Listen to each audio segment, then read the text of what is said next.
എനിക്ക് വലിയ അറിവൊന്നും ഇല്ലായിരുന്നു. പക്ഷേ ഈ പ്രൈസ് വന്ന സമയത്ത്, പ്രൈസ് ലോഞ്ച് ചെയ്യുന്ന സമയത്ത് കുറച്ച് പഠിക്കേണ്ടി വന്നു. ഇപ്പോഴും വലിയ അറിവുണ്ടെന്ന് തോന്നുന്നില്ല, പക്ഷെ എന്നാലും പ്രൈസിൽ നടക്കുന്ന കാര്യങ്ങളെക്കുറിച്ച് ഞാൻ കുറച്ചൊന്ന് എക്സ്പ്ലെയിൻ ചെയ്യാമെന്ന് വിചാരിക്കുന്നു. ഈ ടോപ്പിക്ക് സെലക്ട് ചെയ്തതിൽ ആദ്യം തന്നെ അതിൻ്റെ ഒരു നന്ദി അറിയിക്കട്ടെ. ബിക്കോസ് എസ്റ്റിമേറ്റ് എടുക്കുന്നത് വരെയും ടെൻഡർ ചെയ്യുന്നവരെയും ടി എസ് കൊടുക്കുന്നവരെയും ടെൻഡർ ചെയ്യുന്നവരെയും അവാർഡ് ചെയ്യുന്നവരെയൊക്കെയുള്ള കാര്യങ്ങൾ നമ്മൾ വളരെ പ്രിപ്പയർഡ് ആണ്. നമുക്ക് കാര്യങ്ങളൊക്കെ അറിയാം.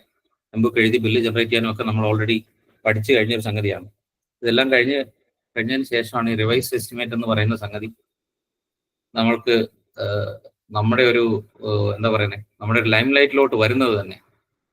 ഈ റിവൈസ് എസ്റ്റിമേറ്റ് എന്ന് പറയുന്ന സംഗതി ഇപ്പോഴത്തെ സാഹചര്യത്തിൽ പ്രത്യേകിച്ച് ഇമ്പോർട്ടൻ്റ് ആണ്. ഈ ജലജീവൻ മിഷന്റെ പ്രവൃത്തികളാണല്ലോ ഇപ്പോൾ വാട്ടർ അതോറിറ്റിയുടെ ഒരു ട്രേഡ് മാർക്ക്, അല്ലെങ്കിൽ വാട്ടർ അതോറിറ്റി തന്നെ അറിയപ്പെടുന്ന ഒരു പരിധി വരെ ജലജീവൻ മിഷൻ പ്രവൃത്തികളുടെ പേരിലാണ്. ജലജീവൻ മിഷൻ പ്രവൃത്തികളുടെ എസ്റ്റിമേറ്റുകളെല്ലാം വർക്കിലേക്ക് എത്തിയതും അല്ലെങ്കിൽ ഇപ്പൊ എക്സിക്യൂട്ട് ചെയ്തുകൊണ്ടിരിക്കുന്ന കാര്യങ്ങളിലെല്ലാം നമ്മൾ എസ്റ്റിമേറ്റ് എടുത്തതും ഒക്കെ സാഹചര്യങ്ങളിൽ നമ്മൾ പലർക്കും വളരെ വ്യക്തമായിട്ടും അറിയാവുന്നതാണ്. ഒരുപാട് സമ്മർദ്ദങ്ങൾക്ക് നടുവിൽ നിന്ന് വളരെ പെട്ടെന്ന്, തീർത്തും എസ്റ്റിമേറ്റ് എടുക്കുമ്പോൾ നമ്മൾ കാണിക്കേണ്ട കുറെ ജാഗ്രത കുറവ് ഉണ്ടായി എന്ന് പറയാൻ പറ്റത്തില്ല. പക്ഷെ ആ ജാഗ്രത വരണമെങ്കിൽ എസ്റ്റിമേറ്റ് എടുക്കാൻ വേണ്ടി നമ്മൾ ഒരുപാട് എഫേർട്ട് എടുക്കണമായിരുന്നു, കുറച്ച് സമയം എടുക്കണമായിരുന്നു, സ്ഥലത്തിറങ്ങി അത് പരിശോധിക്കണമായിരുന്നു, എങ്ങനെയാണ് അവിടുത്തെ സാഹചര്യങ്ങൾ എന്ന് മനസ്സിലാക്കണമായിരുന്നു. ഇതിനൊന്നും കൃത്യമായ സമയം കേരളം ഒട്ടാകെയുള്ള ഒരു ഓഫീസിലും കിട്ടാതെ ഒരു സാഹചര്യത്തിലാണ് ജലജീവൻ മിഷന്റെ ഒട്ടുമിക്ക എസ്റ്റിമേറ്റുകൾ നമ്മൾ എടുത്തിട്ടുള്ളത്. ആ എസ്റ്റിമേറ്റുകളെല്ലാം സാങ്ഷൻ ചെയ്യപ്പെട്ടിട്ടുള്ളത് അങ്ങനെ തന്നെയാണ്.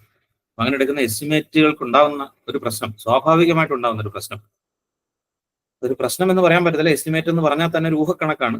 ഇപ്പോൾ ഒരു വ്യക്തമായ പ്ലാനിന്റെയും എലിവേഷന്റെയും ഒക്കെ അടിസ്ഥാനത്തിൽ നമ്മൾ എടുക്കുന്ന ഒരു എസ്റ്റിമേറ്റിന് കുറച്ചും കൂടി ആക്യുറസി വരും. ഇതൊന്നുമില്ലാതെ ഭൂമിക്കടിയിൽ കൂടി ഇടാൻ പോകുന്ന ഒരു പൈപ്പ് ലൈനെ സംബന്ധിച്ച് നമ്മൾ എടുക്കുന്ന ഒരു എസ്റ്റിമേറ്റിന് ആധികാരികതയും അതിന്റെ ആക്യുറസിയും കമ്പാരിറ്റീവ്ലി കുറവായിരിക്കും. അതുകൊണ്ട് തന്നെ ഇടിവെട്ടിവനെ പാമ്പ് കടിച്ചു എന്ന് പറയുന്ന പോലെയാണ് ജലജീവൻ മിഷൻ എസ്റ്റിമേറ്റുകളുടെ ഒരവസ്ഥ. ഒന്ന്, എസ്റ്റിമേറ്റ് എന്ന് പറയുന്നത് തന്നെ ഒരു പ്രശ്നം. അതിന്റെ മുകളിൽ കൂടി യാതൊരു വിധത്തിലുള്ള കൂടിയാലോചനകൾക്കും സമയമില്ലാതെ വളരെ പെട്ടെന്ന് എടുക്കേണ്ടി വന്ന കുറെ എസ്റ്റിമേറ്റുകളാണ് നമ്മുടെ മുന്നിലുള്ളത്. അങ്ങനെയുള്ള എസ്റ്റിമേറ്റുകൾക്കെല്ലാം നിർബന്ധമായിട്ടും കൂടെ വരുന്ന ഒരു സംഗതിയാണ് റിവൈസ് എസ്റ്റിമേറ്റ്. പണ്ടൊരു കാലത്ത് റിവൈസ് എസ്റ്റിമേറ്റ് എന്ന് പറയുന്ന ഒരു സാധനം ആരും പ്രോത്സാഹിപ്പിക്കില്ലായിരുന്നു. വളരെ ഗതികെട്ട ഒരവസ്ഥയിൽ മാത്രമാണ് റിവൈസ് എസ്റ്റിമേറ്റിലേക്ക് ഓരോ വർക്കും കൊണ്ടെത്തിക്കുന്നത്.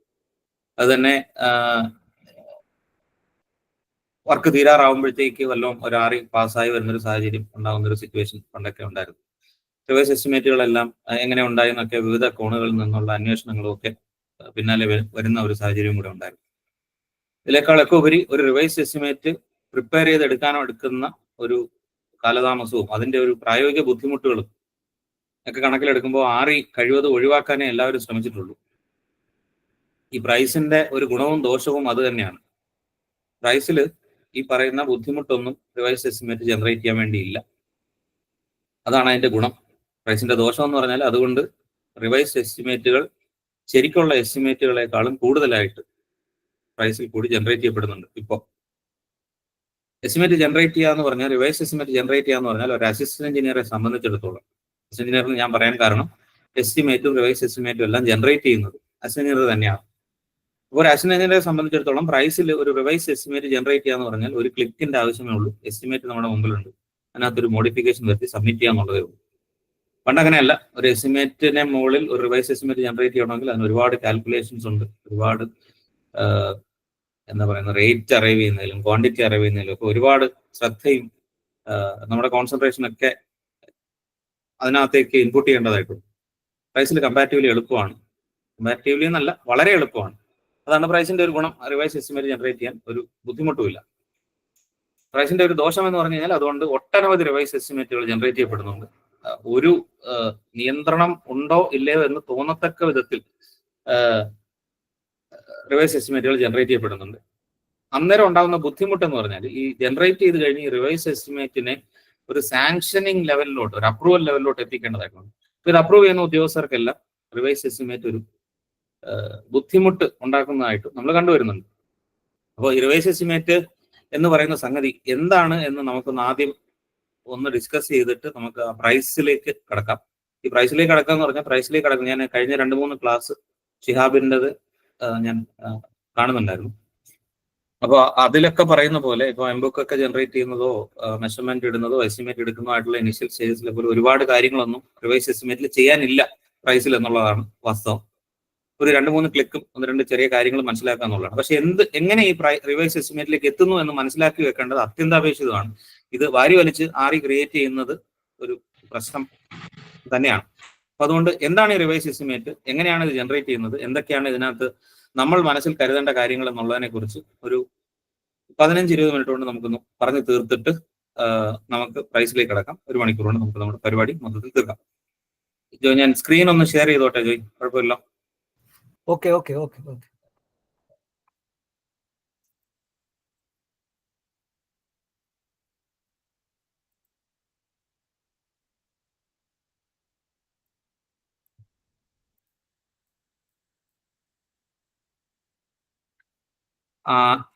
കാണാൻ പറ്റുന്നുണ്ടോ ജോയ്?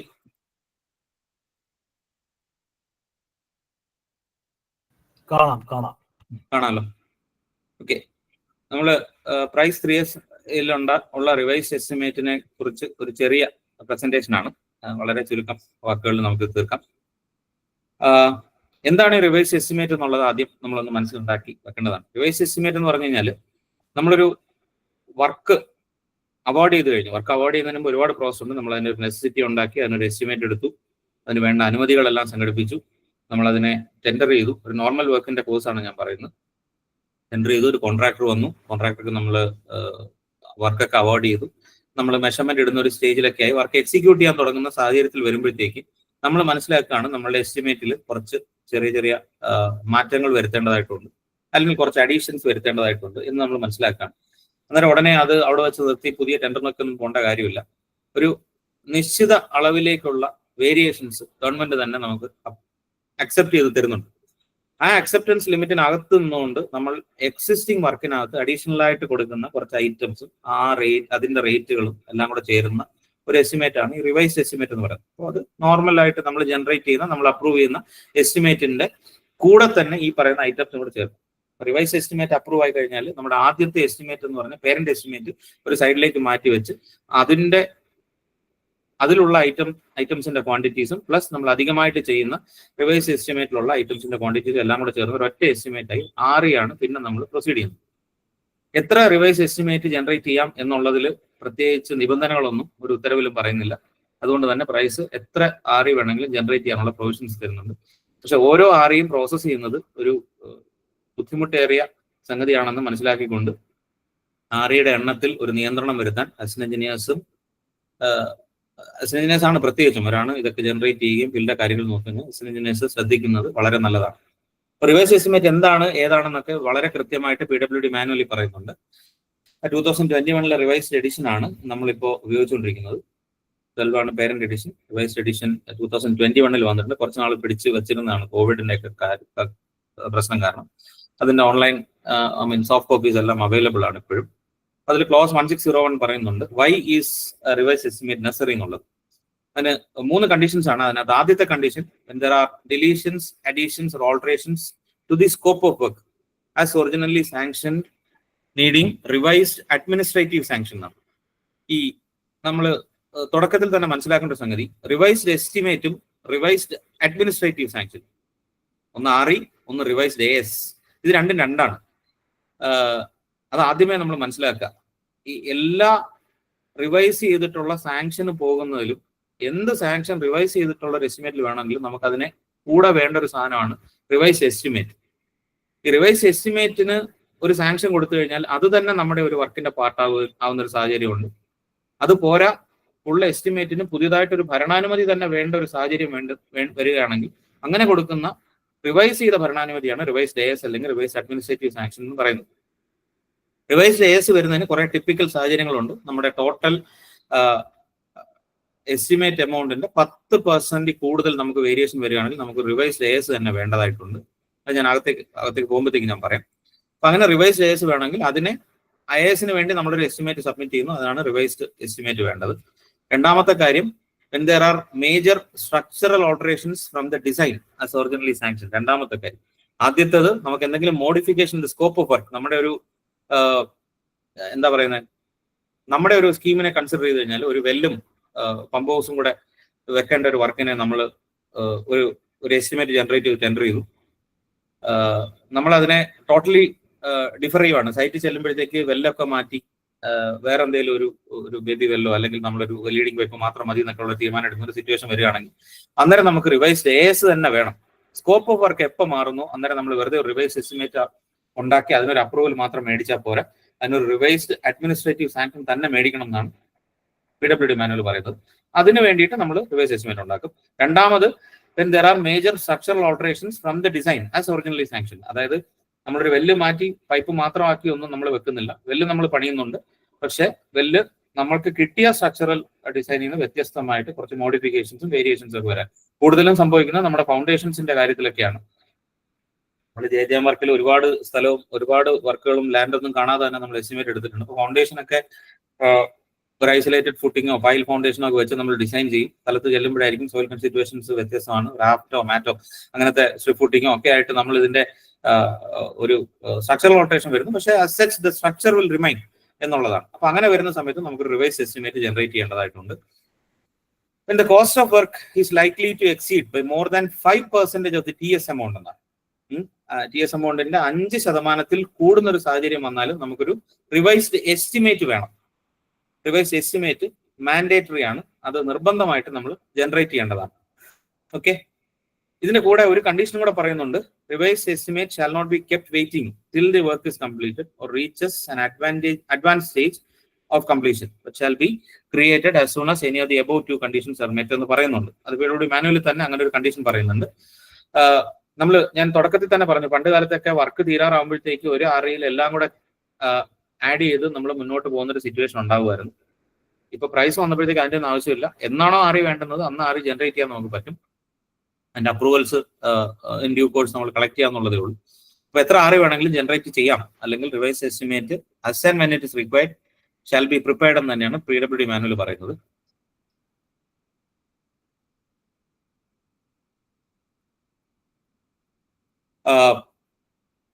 ഈ റിവൈസ് എസ്റ്റിമേറ്റ് ഞാൻ ഒരു ഇടപെട്ടോട്ടെ. ഈ നമ്മൾ സ്ലൈഡ് മാറ്റുന്നില്ലല്ലോ, ആ ഇനിഷ്യൽ സ്ലൈഡേ കാണുന്നുള്ളൂ. മാറിയില്ലേ ഇപ്പോ? എനിക്ക് കാണാൻ പറ്റുന്നില്ല. വേറെ ആർക്കും കാണാൻ പറ്റുന്നുണ്ടോ? സ്ലൈഡ് കാണാൻ പറ്റുന്നുണ്ടോ? ഫസ്റ്റ് സ്ലൈഡിൽ തന്നെ നിൽക്കുന്നതായിട്ടാണ് കാണുന്നത് എനിക്ക്. അതെ അതെ അതെ, സ്ലൈഡ് മാറുന്നില്ല. ഇപ്പൊ മാറി. ഓക്കെ, ഇപ്പൊ മാറി. മാറി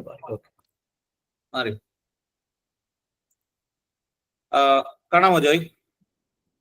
ഇപ്പൊ കാണാം. മാൻഡേറ്ററി ഇൻക്ലൂഷൻസ് എന്ന് പറഞ്ഞ സാധനമാണ്. ഓക്കെ. ഒരു റിവൈസ് എസ്റ്റിമേറ്റ് സബ്മിറ്റ് ചെയ്യുമ്പോൾ അതിന്റെ കൂടെ 2 സാധനങ്ങൾ മാൻഡേറ്ററി ആയിട്ട് നമ്മൾ സബ്മിറ്റ് ചെയ്യാനായിട്ട് പറയുന്നുണ്ട് PWD മാനുവൽ.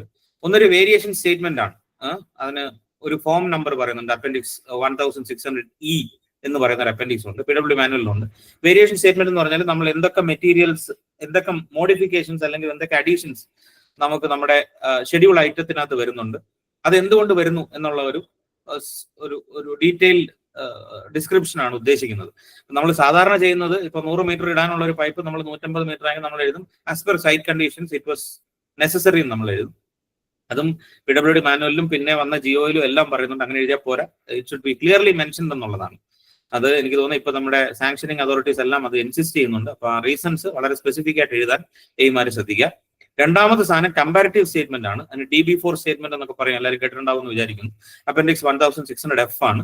അപ്പൊ അതിനകത്ത് ഈ പറയുന്ന വേരിയേഷൻസ് എല്ലാം നമ്മൾ കാണിക്കുന്നുണ്ട്. പ്ലസ് നമ്മൾക്ക് ക്വാണ്ടിറ്റീസിൽ വരുന്ന വ്യത്യാസങ്ങളും കൂടെ കാണിക്കുന്നുണ്ട്. ഇപ്പൊ 100 മീറ്റർ ഇടാനുള്ള ഒരു പൈപ്പ് നമ്മൾ 80 മീറ്റർ ഇട്ടുള്ളൂ, അത്രയും മതി നമുക്കെന്നുണ്ടെങ്കിൽ റിവൈസ് എസ്റ്റിമേറ്റിൽ 20 മീറ്റേഴ്സ് നമ്മുടെ സേവിങ്സ് ആണ്.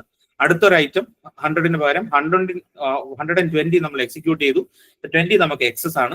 അപ്പൊ ആ എക്സസും സേവിങ്സും എല്ലാം കൂടെ ടാബുലേറ്റ് ചെയ്ത് കണക്കാക്കി നമുക്ക് ടോട്ടൽ എത്ര എമൗണ്ട് വേരിയേഷൻ വരുന്നു എന്നുള്ള ഒരു കണക്ക് മൊത്തത്തിൽ ഉണ്ടാക്കുന്ന ഒരു സംഗതിയാണ് ഈ കമ്പാരിറ്റീവ് സ്റ്റേറ്റ്മെന്റ് അല്ലെങ്കിൽ DB4 സ്റ്റേറ്റ്മെന്റ് എന്ന് പറയുന്നത്. ഇപ്പോൾ ഒരു മാനുവലി ഉള്ള നമ്മുടെ ഒരു എസ്റ്റിമേറ്റ്, വാട്ടർ അതോറിറ്റിയുടെ എസ്റ്റിമേറ്റുകളുടെ എല്ലാം ഒരു പ്രശ്നം എന്ന് വെച്ചാൽ നമുക്ക് നമ്പർ ഓഫ് ഐറ്റംസ് വളരെ കൂടുതലാണ്. അൺലൈക്ക് അതർ ഡിപ്പാർട്ട്മെന്റ്സ്, നമ്മളൊരു WTPയുടെ ഒക്കെ ഒരു ഡീറ്റെയിൽ എസ്റ്റിമേറ്റ് എടുത്തു കഴിഞ്ഞാൽ ഒരു 400-500 ഐറ്റംസ് വരും മൊത്തത്തിൽ. ഇതെല്ലാം കൂടെ കണക്കാക്കി ഒരു DB4 സ്റ്റേറ്റ്മെന്റ് മാനുവലായിട്ട് ഉണ്ടാക്കുക എന്ന് പറഞ്ഞു കഴിഞ്ഞാൽ ഒരു ഭയങ്കര ഹെർക്യൂലിയൻ ടാസ്ക് ആണ്. അതുകൊണ്ട് പ്രൈസ് ഈ സാധനങ്ങൾ നമുക്ക് വളരെ ഈസി ആയിട്ട് തരുന്ന ഒരു സംഗതിയുണ്ട്. ഇതാണ് അപ്പൻഡിക്സ് 1600E-യും 1600F-ഉം. ഇത് PWD മാനുവൽ അതിനകത്തുനിന്ന് എടുത്തൊരു സ്ക്രീൻഷോട്ടാണ്. It is there. അതിനകത്ത് ആ കമ്പാരിറ്റീവ് സ്റ്റേറ്റ്മെന്റ് എല്ലാം വരും. പ്രൈസ് ഇതെല്ലാം നമുക്ക് ബൈ ഡിഫോൾട്ട് ഈ സംഗതി തന്നുകൊണ്ടേയിരിക്കും.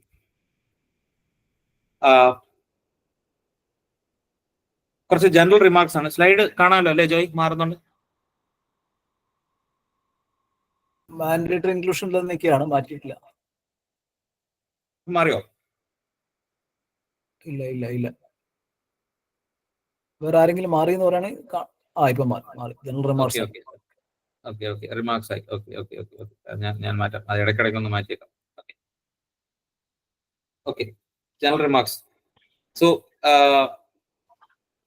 ജനറൽ റിമാർക്സ് പറയുന്ന 2 കണ്ടീഷൻസ് ഉണ്ട്. It is not necessary that comparative statement shall repeat such items of the original estimate which are not affected by the revision. അതായത് നമ്മൾ ഈ ചില ഐറ്റംസ് എടുക്കുമ്പോഴത്തേക്ക് ആറിയിൽ ഒരു ചേഞ്ചും വരുന്നില്ല, നമുക്ക് എസ്റ്റിമേറ്റിലുള്ള ക്വാണ്ടിറ്റി അതുപോലെ തന്നെ കണ്ടിന്യൂ ചെയ്യണം എന്നുണ്ടെങ്കിൽ അതെല്ലാം എടുത്തു വെച്ച് ഈ പറയുന്ന ഞാൻ പറഞ്ഞ ഒരു 100 ഐറ്റം ഉണ്ടെങ്കിൽ എല്ലാ ഐറ്റത്തിലും നോ ചേഞ്ച് അല്ലെങ്കിൽ നമ്മൾ പഴയ ബിൽ മൊഡ്യൂളിൽ എഴുതുമായിരുന്നു നോട്ട് ഡൺ എന്നൊക്കെ എഴുതി ഇങ്ങനെ പോകുന്നൊരു സാഹചര്യം. അങ്ങനെ വേണ്ട.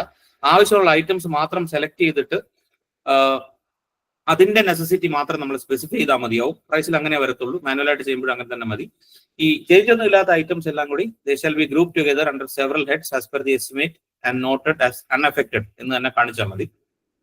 Affected items shall be shown in detail in the comparative statement എന്ന് പറയുന്നുണ്ട്.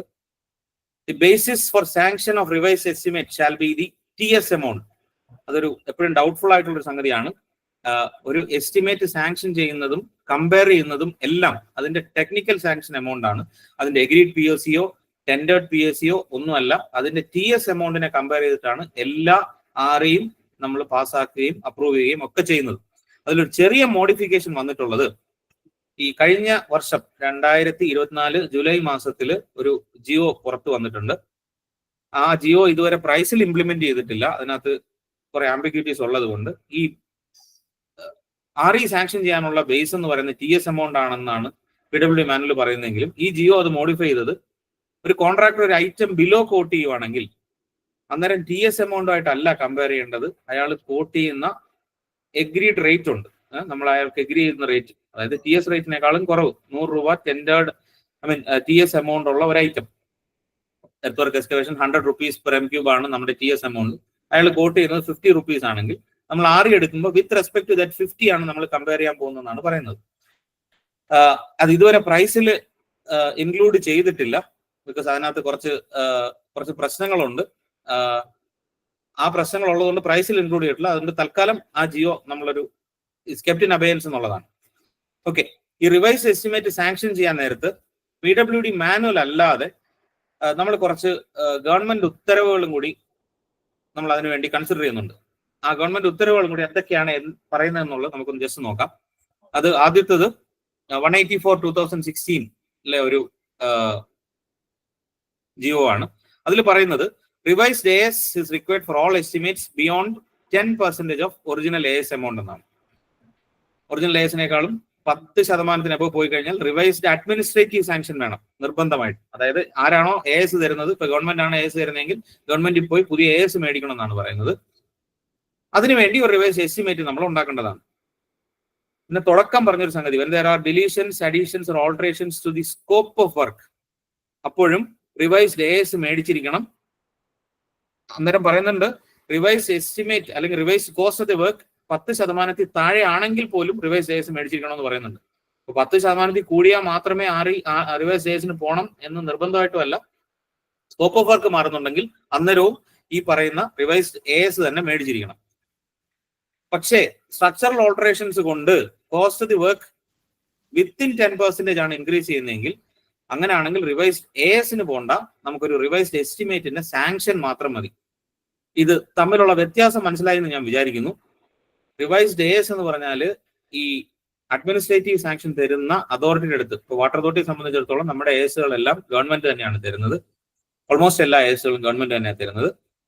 അപ്പോൾ ഗവൺമെന്റിൽ തന്നെ പോയിട്ട് 10% കൂടുതൽ ഒറിജിനൽ ASനേക്കാളും വേരിയേഷൻ വരുന്നതിനെല്ലാം ഗവൺമെന്റിൽ പോയി റിവൈസ്ഡ് AS തന്നെ മേടിക്കണം.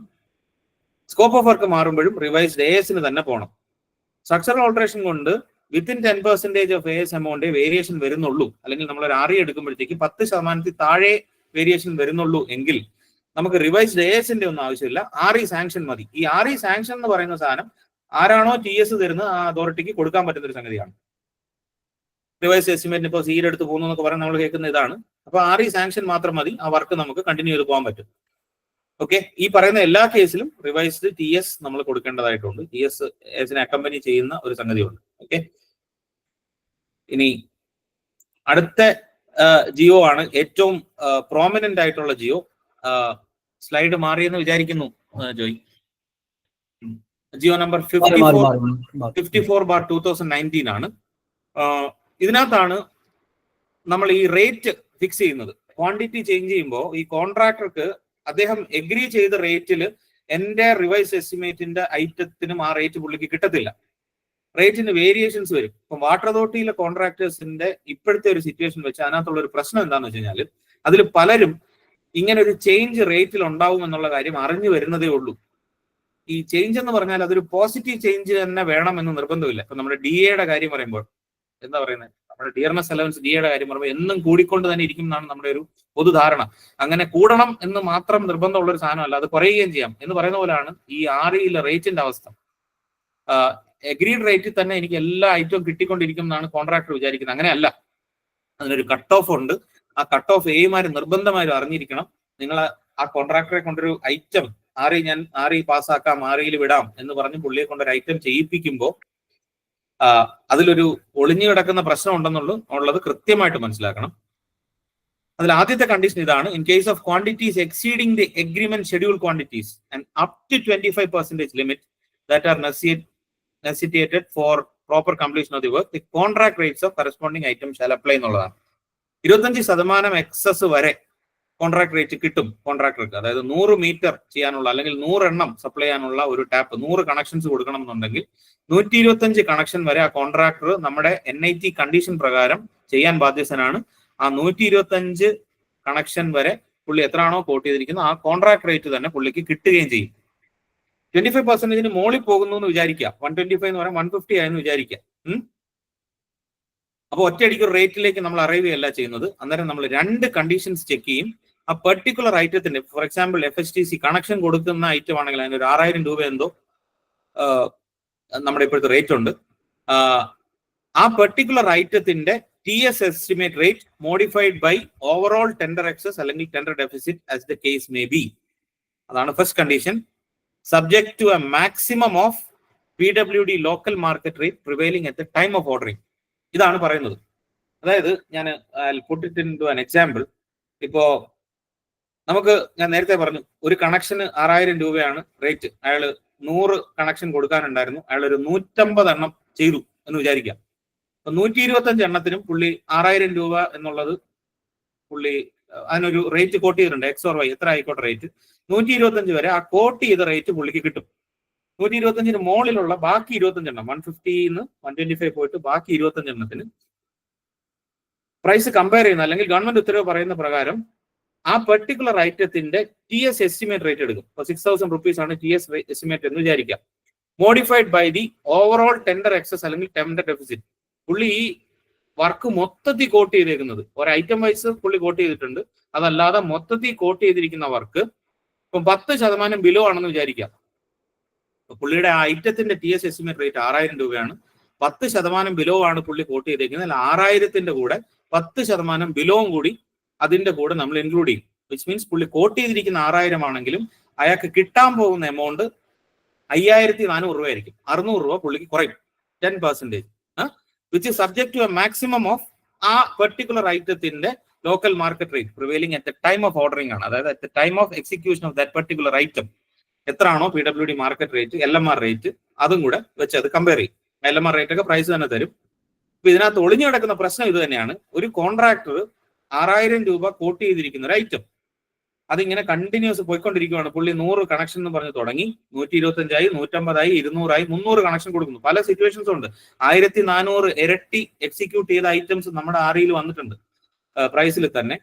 അപ്പോ 100 എന്നുള്ള പുള്ളിയുടെ ഐറ്റം 200 ആയി എന്ന് വിചാരിക്കാം. ഓക്കെ, എക്സാക്ട് ഡബിൾ ആയി എന്ന് വിചാരിക്കാം. 125 വരെ പുള്ളിക്ക് 6000 കിട്ടും, ബാക്കി 75ക്ക് പുള്ളിക്ക് 5400 കിട്ടും.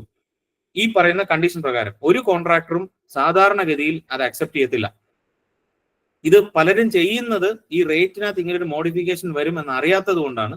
എയ്മാർ ഇത് മനസ്സിലാക്കണം, തുടക്കത്തിൽ തന്നെ പറഞ്ഞേക്കണം ഇങ്ങനത്തെ ഒരു പ്രശ്നം ഇതിൽ കിടപ്പുണ്ട്, നിങ്ങൾ കോട്ട് ചെയ്ത റേറ്റുമായിട്ടൊക്കെ കമ്പയർ ചെയ്തിട്ട് ഈ പരിപാടിക്ക് ഇറങ്ങാവുള്ളൂ. അതിൽ ഏറ്റവും മാൻഡേറ്ററി ആയിട്ട് നമ്മൾ മനസ്സിലാക്കേണ്ട സംഗതി, ഒരു കോൺട്രാക്ടറെയും 125% മുകളിലുള്ള ഒരു ഐറ്റം ചെയ്യാനായിട്ട് നമുക്ക് നിർബന്ധിക്കാൻ പറ്റത്തില്ല. ആ കോൺട്രാക്ടറുമായിട്ട് നെഗോഷിയേറ്റ് ചെയ്തിട്ട് പുള്ളി ചെയ്യാൻ വില്ലിംഗ് ആണെങ്കിൽ മാത്രമേ കണ്ടിന്യൂ ചെയ്യാവുള്ളൂ എന്നുള്ളതാണ്. അതും ശ്രദ്ധിച്ചോളുക.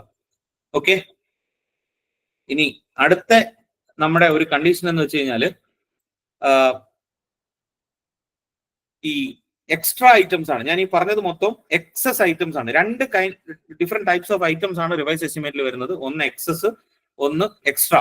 എക്സസ് എന്ന് പറഞ്ഞാൽ നമ്മുടെ ഷെഡ്യൂൾ ക്വാണ്ടിറ്റി നമ്മുടെ കയ്യിലുണ്ട്, അതിന്റെ ആവശ്യത്തിനുള്ള എണ്ണം ഇല്ല എന്നുള്ളതേ ഉള്ളൂ. കുറച്ച് കൂടുതൽ നമ്മുടെ കയ്യിലുള്ള സാധനം തന്നെ ചെയ്യാനായിട്ട് വേണ്ടി വരുന്ന സംഗതിയാണ് എക്സസ് ഐറ്റം എന്ന് പറയുന്നത്.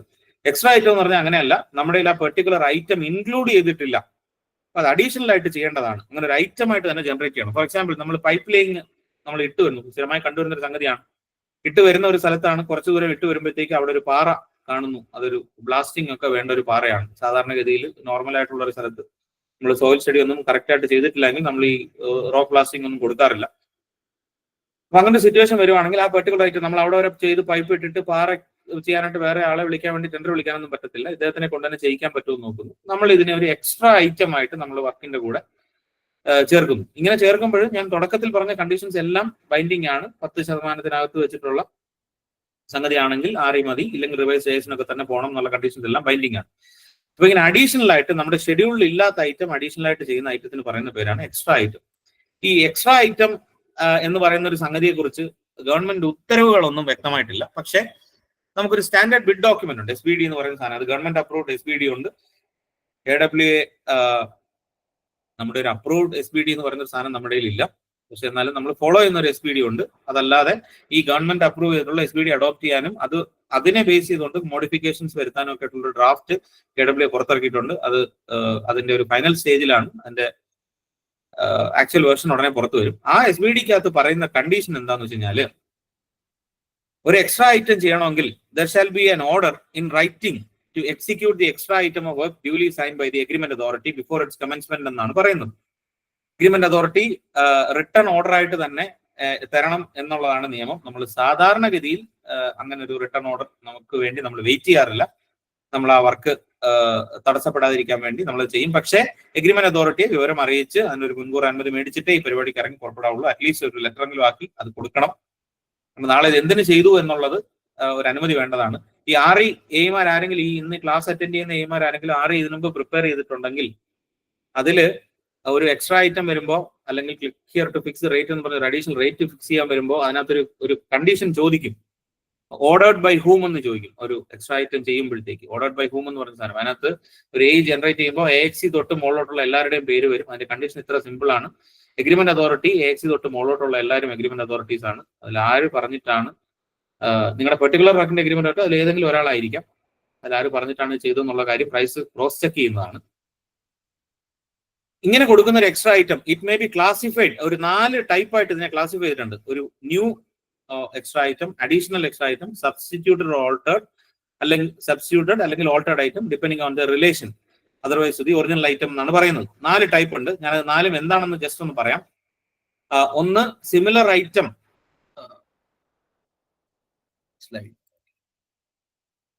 സ്ലൈഡ് മാറിയിട്ടുണ്ടല്ലോ അല്ലേ ജോയ്? ഒരു ടേബിൾ ആണ് മാറിയിട്ടുണ്ട്. ഓക്കെ, 4 ടൈപ്പ് ഉണ്ട്. അതിൽ first one similar item exist in the contract. Second one similar item do not exist in the contract. മൂന്നാമത്തെ rates cannot be derive from similar item എന്ന് പറഞ്ഞൊരു സാധനം. 4 rates cannot be derive from either from similar item or from work in the contract എന്ന് പറഞ്ഞ 4ാമത്തെ item. ഇതില് എല്ലാം കണ്ട് worried ആവണ്ട. ഞാൻ ഹൈലൈറ്റ് ചെയ്തിരിക്കുന്ന 2 item number, serial number 2 and 4. ഈ 2 സാധനങ്ങളാണ് സാധാരണഗതിയിൽ നമ്മൾക്ക് എക്സ്ട്രാ ഐറ്റം ആയിട്ട് നമ്മൾ കൺസിഡർ ചെയ്യുന്ന 2 ഐറ്റംസ്.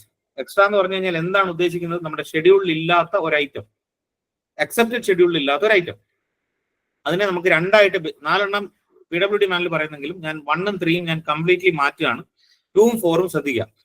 രണ്ടാമത്തെ ഐറ്റം എന്ന് പറഞ്ഞാൽ similar item do not exist in the contract എന്നുള്ളതാണ്. അങ്ങനെയുള്ള സാധനം ഉണ്ടെങ്കിൽ shall be arrived on the basis of the department lesser at the time of issuing TS. For example, ഞാൻ തുടക്കത്തിൽ പറഞ്ഞ എക്സാമ്പിൾ തന്നെ, നമ്മൾ പൈപ്പ് ലേ ചെയ്തുകൊണ്ട് പോവാണ്. നമ്മൾക്ക് ഓൾ ക്ലാസ് ഓഫ് സോയിലിന്റെ എക്സ്കവേഷൻ നമ്മുടെ കയ്യിലുണ്ട്. May be ordinary Roko medium Roko ഒക്കെ നമ്മുടെ കയ്യിലുണ്ട്. ഹാർഡ് റോക്ക് എന്ന് പറഞ്ഞ സാധനം ആ ഷെഡ്യൂളിൽ ഇല്ല. അത് നമുക്ക് എക്സ്ട്രാ ഐറ്റം ആയിട്ട് കൊടുക്കണം. അങ്ങനെ വേണ്ടി വരുമ്പോൾ ഈ ഹാർഡ് റോക്കിന്റെ ബ്ലാസ്റ്റിംഗ് എന്ന് പറയുന്ന ഒരു ഐറ്റം ശരിക്കും പറഞ്ഞാൽ നമ്മുടെ SOR-നകത്തുണ്ട്. AWSOR-ലും അല്ലാത്തതിനകത്തും ഒക്കെ നമുക്ക് അങ്ങനത്തെ സാധനമുണ്ട്. അപ്പൊ നമുക്ക് ഉള്ള ഐറ്റം ഇങ്ങ് വലിച്ചെടുത്ത് ഇട്ടാൽ മാത്രം മതി. ഓക്കെ, അതിന്റെ റേറ്റ് പ്രൈസ് ഇങ്ങ് തരും. ഞാൻ പറഞ്ഞത് മനസ്സിലായെന്ന് വിചാരിക്കുന്നു. നമ്മുടെ ഷെഡ്യൂൾ ഓഫ് റേറ്റ്സിൽ ഉള്ള ഒരു ഐറ്റമാണ് നമുക്ക് എക്സ്ട്രാ ആയിട്ട് ചെയ്യേണ്ടി വരുന്നൊരു സാഹചര്യം ഉണ്ടെങ്കിൽ അത് പുള്ളി ചെയ്തെടുക്കുന്ന ഒരു സിറ്റുവേഷൻ ഉണ്ട്. അങ്ങനെ വരുന്ന സാധനത്തിനകത്ത് ഈ ലാസ്റ്റ് കോളം ഒന്ന് ശ്രദ്ധിക്കുക. അങ്ങനെ വരുമ്പോൾ നമുക്കിപ്പോൾ ഹാർഡ് റോക്ക് ബ്ലാസ്റ്റിംഗിന്റെ റേറ്റ് നമ്മുടെ AWSOR-നകത്തുണ്ട്. 100 രൂപയാണെന്ന് വിചാരിക്കുക ഒരു M³ ബ്ലാസ്റ്റ് ചെയ്യുന്നതിൽ. ആ 100 രൂപ അതുപോലെ കോൺട്രാക്ടർക്ക് കൊടുക്കത്തില്ല എക്സ്ട്രാ ഐറ്റം RE-യിൽ വരുമ്പോൾ. ഇതാണ് ശ്രദ്ധിക്കേണ്ടത്. ഹാർഡ് റോക്ക് എന്ന് പറയുന്ന ഒരു ഐറ്റം നമ്മുടെ എസ്റ്റിമേറ്റിൽ ഇല്ല, നമ്മൾ ചെയ്യേണ്ടി വന്നു. നമ്മളത് എക്സ്ട്രാ ഐറ്റം ആയിട്ട് RE ആയിട്ട് പാസ്സാക്കി കൊടുക്കാമെന്ന് കോൺട്രാക്ടറോട് പറയുന്നു. ഹാർഡ് റോക്ക് ബ്ലാസ്റ്റിംഗ് നമ്മുടെ ഐറ്റത്തിൽ നിന്ന് എടുക്കുന്നു, SOR-ൽ നിന്ന് എടുക്കുന്നു, നമ്മൾ RE-യിലോട്ട് പുള്ളിൻ ചെയ്യുന്നു. ഹാർഡ് റോക്ക് ബ്ലാസ്റ്റിംഗിന് 100 rupees ആണ് SOR-ലെ റേറ്റ് എന്ന് വിചാരിക്കുക. കോൺട്രാക്ടർക്ക് ആ ഷെഡ്യൂൾ ഓഫ് റേറ്റ്സിനകത്തുള്ള 100 rupees കിട്ടത്തില്ല. അങ്ങനെ ഒരു ഐറ്റം എടുത്താൽ ആ 100 rupees-ന്റെ കൂടെ it will be modified by overall tender excess അല്ലെങ്കിൽ ടെൻഡർ റിഡക്ഷൻ ആണ്. ആ കോൺട്രാക്ടർ കോട്ട് ചെയ്തിരിക്കുന്ന ടോട്ടൽ കോൺട്രാക്ട് എമൗണ്ടിന്റെ ഓവറോൾ ഒരു ടെൻഡർ വേരിയേഷൻ ഉണ്ട്. പുള്ളി ചിലപ്പോൾ 5% എബോവ്, ചിലപ്പോൾ 10% ബിലോ. ഭയങ്കര കോമ്പറ്റീറ്റീവ് ടെൻഡർ ആണെങ്കിൽ 15% ബിലോ, 20% ബിലോ ഒക്കെ പോകുന്ന സിറ്റുവേഷൻ ഉണ്ട്. അങ്ങനെ വരുമ്പോൾ ആ നമ്മുടെ ഒറിജിനലി 100 രൂപ വിലയുള്ള സാധനത്തിന് പുള്ളി ബിലോയിലാണ് കോട്ട് ചെയ്തിരിക്കുന്നതെങ്കിൽ 10% ബിലോയിലാണെങ്കിൽ പുള്ളിക്ക് 90 രൂപയെ RE-യിൽ കിട്ടത്തുള്ളൂ. പുള്ളി 10% എബോ ആണ് കോട്ട് ചെയ്തിരിക്കുന്നത്, പുള്ളിക്ക് 110 രൂപ കിട്ടും. ഇതാണ് അതിന്റെ കണ്ടീഷൻ. അത് മനസ്സിലായെന്ന് വിചാരിക്കുന്നു. നാലാമത്തെ item, rates cannot be derived either from the similar item of work or in the contract or from the department SOR. നമുക്ക് ഷെഡ്യൂൾ ഓഫ് റേറ്റ്സിൽ ഇല്ലാത്തൊരു ഐറ്റമാണ് നമുക്ക് ചെയ്യേണ്ടത്.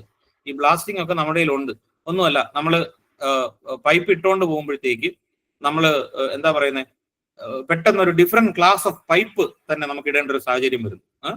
നമ്മുടെ കയ്യിൽ ഇങ്ങനെ ഒരു സാധനം ഇല്ല. നമുക്ക് ഇപ്പം കാസ്റ്റ് അയൺ പൈപ്പും ഡക്റ്റൈൽ അയണും ഒക്കെ നമ്മുടെ കയ്യിലുണ്ട്. പക്ഷെ ഇതൊന്നും അല്ലാത്ത ഒരു ടോട്ടലി ഡിഫറെന്റ് ആയിട്ടുള്ള ഒരു കോൺക്രീറ്റ് പൈപ്പ് ഒക്കെ ഷെഡ്യൂളുണ്ട്. ബട്ട് ഒരു GRP പൈപ്പ് ഇടേണ്ടി വരുന്ന ഒരു സാഹചര്യം വരുന്നു. ഇപ്പൊ ചേർത്തലക്കാർക്കൊക്കെ അറിയാം, GRP ഉണ്ട് അവിടെ ഇഷ്ടം പോലെ.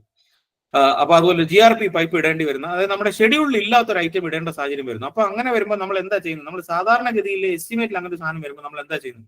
നമ്മളൊരു ഒബ്സർവ് ഡേറ്റ ഉണ്ടാക്കുക ചെയ്യുന്നത്, അല്ലേ? അപ്പൊ ഇവിടെ അത് തന്നെയാണ് ചെയ്യേണ്ടത്. ഒരു ഒബ്സർവ് ഡേറ്റ ഉണ്ടാക്കുക വേണ്ടുന്നത്. ഒബ്സർവ് ഡേറ്റയ്ക്കകത്ത് ഇൻപുട്ട് ചെയ്യുന്ന റേറ്റ് നമ്മൾ മാർക്കറ്റ് റേറ്റ് ആയിട്ടായിരിക്കും ഇൻപുട്ട് ചെയ്യുന്നത്. അതിനകത്ത് ഷെഡ്യൂൾ ഓഫ് റേറ്റ്സിൽ ഐറ്റം ഇല്ല, നമ്മുടെ എസ്റ്റിമേറ്റിനകത്ത് ഐറ്റം ഇല്ല. നോർമലി ഉള്ള ബാക്കിയുള്ള ഡിപ്പാർട്ട്മെന്റ് SOR-നകത്തൊന്നും ആ ഒരു സാധനം ഇല്ല. എന്ന് വരുമ്പോൾ നമ്മൾ എന്ത് ചെയ്യും? ഒരു മാർക്കറ്റ് റേറ്റ് കൊടുക്കും. ഓക്കെ, സിമ്പിൾ ആയിട്ട് ഒരു ആണി അടിക്കുന്ന ഒരു സിറ്റുവേഷൻ വരുന്ന ഒരു സാഹചര്യം ഉണ്ടെങ്കിൽ അത് നമ്മുടെ ഷെഡ്യൂളിനകത്ത് ഇല്ല എന്നുണ്ടെങ്കിൽ നമ്മൾ എന്ത് ചെയ്യും? ഒരു ആണി അടിക്കുന്നതിന് 50 രൂപ നമ്മൾ MR എന്ന് പറഞ്ഞിട്ടൊരു സാധനം കൊടുക്കും. എസ്റ്റിമേറ്റ് പ്രിപ്പയർ ചെയ്തിട്ടുള്ള എമാർക്ക് അറിയാം, അല്ലെങ്കിൽ ഈ കൂട്ടത്തിൽ ഇരിക്കുന്നവർക്ക് അറിയാം. നമ്മൾ MR എന്ന് പറഞ്ഞൊരു സാധനം കൊടുക്കും, മാർക്കറ്റ് റേറ്റ് ആണ്. അപ്പോൾ നമ്മൾ 100 രൂപ മാർക്കറ്റ് റേറ്റ് ആയിട്ട് കൊടുത്തു.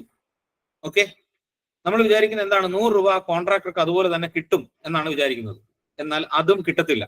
അവിടെയും 2 കണ്ടീഷൻസ് ഉണ്ട്. ആ ലാസ്റ്റ് കോളം നോക്കിയാൽ മതി. അങ്ങനെയുള്ള വർക്കുകളിൽ ഇപ്പൊ 100 രൂപയാണ് നമ്മൾ മാർക്കറ്റ് റേറ്റ് ഇടുന്നതെങ്കിൽ ആ 100 രൂപയുടെ പുറത്ത് ആ കോൺട്രാക്ടറുടെ ഓവറോൾ ടെൻഡർ വേരിയേഷൻ കൂടി അപ്ലൈ ചെയ്യും. ഓവറോൾ ടെൻഡർ വേരിയേഷൻ എന്ന് പറയുന്നത് തെറ്റാണ്. ടെൻഡർ എക്സസും ടെൻഡർ ഡിഡക്ഷനും രണ്ടും വന്നാലും വേരിയേഷൻ എന്നാണ് പറയുന്നത്. പക്ഷെ ഈ 100 രൂപയുടെ പുറത്ത് നമ്മൾ എന്ത് ചെയ്യും? നമ്മൾ ടെൻഡർ ഡിഡക്ഷൻ ഉണ്ടെങ്കിൽ അത് മാത്രം അപ്ലൈ ചെയ്യും. Tender excess shall not be applied എന്നുള്ളതാണ്. 100 rupees MR മാർക്കറ്റ് റേറ്റ് ഉള്ള ഒരു ഒബ്സർവ് ഡേറ്റ നമ്മൾ ഉണ്ടാക്കി. ഓക്കെ, ആ കോൺട്രാക്ടർ 10% ബിലോ ആണ് ആ വർക്ക്. ഓവറോൾ 10% ബിലോ ആണ് മൊത്തം വർക്ക് കോട്ട് ചെയ്തിരിക്കുന്നത്. നമ്മൾ 100 രൂപ എക്സ്ട്രാ ഐറ്റത്തിന് മാർക്കറ്റ് റേറ്റ് ഇട്ടു. അയാൾക്ക് 100 കിട്ടത്തില്ല, അയാൾക്ക് 90 രൂപയെ കിട്ടത്തുള്ളൂ. ഞാൻ പറഞ്ഞത് മനസ്സിലായെന്ന് വിചാരിക്കുന്നു. അയാൾ 10% എബോവ് ആണ് കോട്ട് ചെയ്തിരിക്കുന്നത്. നമ്മൾ 100 രൂപ മാർക്കറ്റ് റേറ്റിൽ ഇട്ടു. ഞാൻ തുടക്കത്തിൽ കണ്ടീഷൻ പറഞ്ഞിരുന്നു 100 രൂപ 10 രൂപ കൂടിയാലും കൂടും, കുറഞ്ഞാലും കുറയൊന്നും. ഇവിടെ അതില്ല. മാർക്കറ്റ് റേറ്റിൽ ആ കൂടുന്ന എന്താണോ അത് അപ്ലൈ ചെയ്യത്തേ ഇല്ല. ഇങ്ങനെ ഒരു കണ്ടീഷൻ ഉണ്ട്, അത് ഓർത്ത് വെച്ചോണം. ഈ 4 ഐറ്റം എഴുതിയിട്ടുണ്ടെങ്കിലും നമ്മൾ ചെയ്യുന്ന ഇങ്ങനത്തെ 2 സാധനങ്ങളേ ഉള്ളൂ സാധാരണഗതിയിൽ. എക്സ്ട്രാ ഐറ്റം വരുമ്പോഴത്തേക്ക് ഒന്നെങ്കിൽ ഷെഡ്യൂളിലുള്ള ഐറ്റം, SORലുള്ള ഐറ്റം, ഇല്ലെങ്കിൽ മാർക്കറ്റ് റേറ്റിലുള്ള ഐറ്റം. ഇങ്ങനെ 2 സാധനങ്ങളെ സാധാരണഗതിയിൽ നമ്മൾ ചെയ്യാറുള്ളൂ. ഷെഡ്യൂളിലുള്ള ഐറ്റം ആണെങ്കിൽ അതിനകത്തുള്ള rate it will be modified by its overall tender excess അല്ലെങ്കിൽ ടെൻഡർ ഡിഡക്ഷൻ. കൂടുതലാണെങ്കിൽ കൂടുതൽ, കുറവാണെങ്കിൽ കുറവ്. മാർക്കറ്റ് റേറ്റ് ഇടുമ്പോൾ ടെൻഡർ ഡിഡക്ഷൻ മാത്രമേ അപ്ലൈ ചെയ്യത്തുള്ളൂ. Tender excess shall not be applied എന്നുള്ളതാണ്. I hope this is clear. Okay, നമ്മുടെ അവസാനത്തെ ഒരു സംഗതിയാണ് ഈ പ്രൈസ് 3 ഈ സാധനങ്ങളെല്ലാം ഇൻകോർപ്പറേറ്റ് ചെയ്ത് വെച്ചിട്ടുണ്ട്. ഞാൻ ഈ പറഞ്ഞ ഗവൺമെന്റ് ഉത്തരവുകളും റേറ്റ് അറൈവ് ചെയ്യുന്ന കാര്യങ്ങളും എല്ലാം പ്രൈസ് 3 നമ്മൾ ഇപ്പോൾ നിലവിലെ സാഹചര്യത്തിൽ ഇൻകോർപ്പറേറ്റ് ചെയ്ത് വെച്ചിട്ടുണ്ട്. അപ്പൊ അതിനകത്ത് 1-2 കാര്യങ്ങൾ അഡീഷണൽ ആയിട്ടും ഇൻപുട്ട് ചെയ്തിട്ടുണ്ട്. അത് ഗവൺമെന്റിന്റെ അനുമതിയോടുകൂടി തന്നെ ചെയ്തിരിക്കുന്നതാണ്. ചില കാര്യങ്ങൾ അപ്രൂവ് ചെയ്യുന്ന അതോറിറ്റീസ് ഒന്ന് ശ്രദ്ധിച്ചാൽ നല്ലതായിരുന്നു.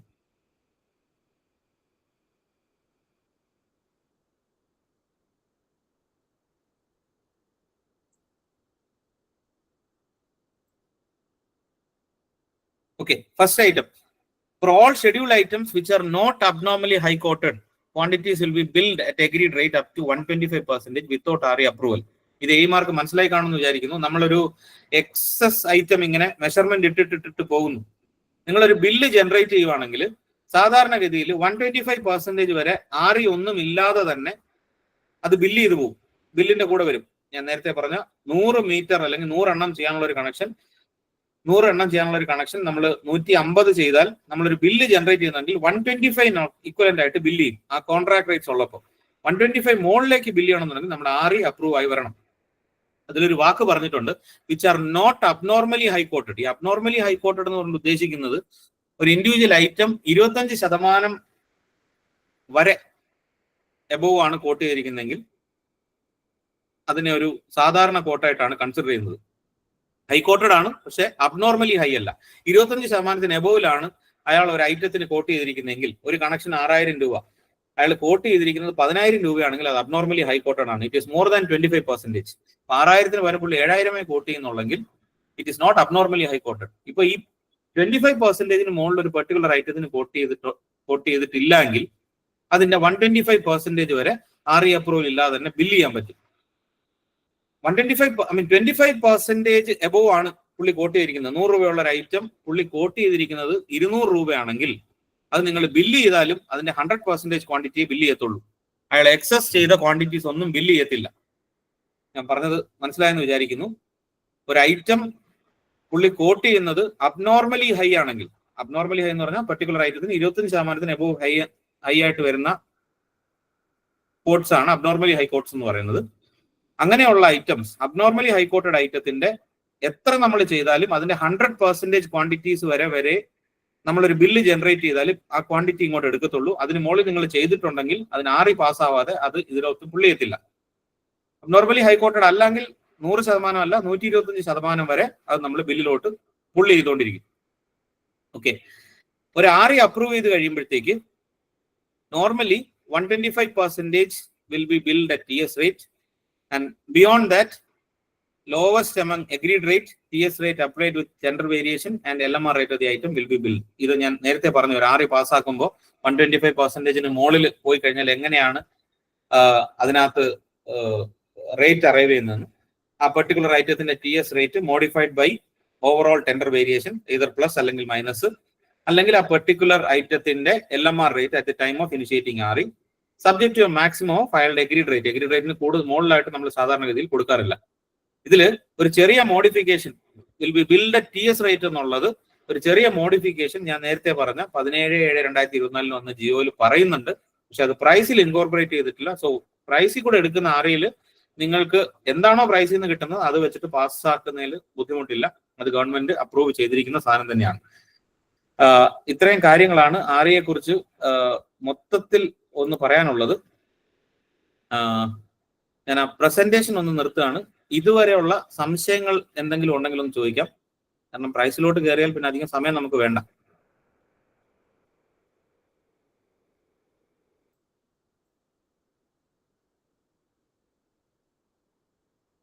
സംശയം ഉണ്ടെങ്കിൽ ഹാൻഡ് റൈസ് ചെയ്താൽ മതി. .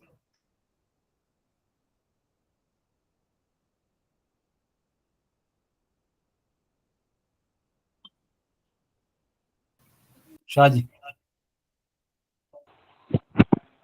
ഇവര് നമുക്ക് ഇപ്പം പിന്നെ ക്വാണ്ടിറ്റി കുറച്ച് വേരിയേഷൻ വന്നു, പക്ഷെ പിന്നെ ആറിയാക്കേണ്ട ആവശ്യമില്ല, അത് 5% മുകളിൽ പോകുന്നില്ല. അപ്പം അങ്ങനെയാണെങ്കിൽ നമുക്ക് പിന്നെ ഈ ക്വാണ്ടിറ്റി പിന്നെ പ്രൈസിലേക്ക് എക്സസ് കാണിക്കാൻ വേണ്ടി ഞങ്ങൾ എന്താണ് ചെയ്യേണ്ടത്? 25% വരെ പ്രൈസ് നോർമലി എടുത്തോളും ഷാജി. ഓക്കെ, 25 ഇപ്പൊ ഞാൻ പറഞ്ഞില്ലേ 125 വരെ എടുക്കുന്നതിന് ഒരു ബുദ്ധിമുട്ടുമില്ല, അത് പ്രൈസ് എടുത്തോളൂ. അതിന് മുകളിലേക്ക് പോകണമെങ്കിൽ 6 വേണം, വേറെ മാർഗമൊന്നുമില്ല.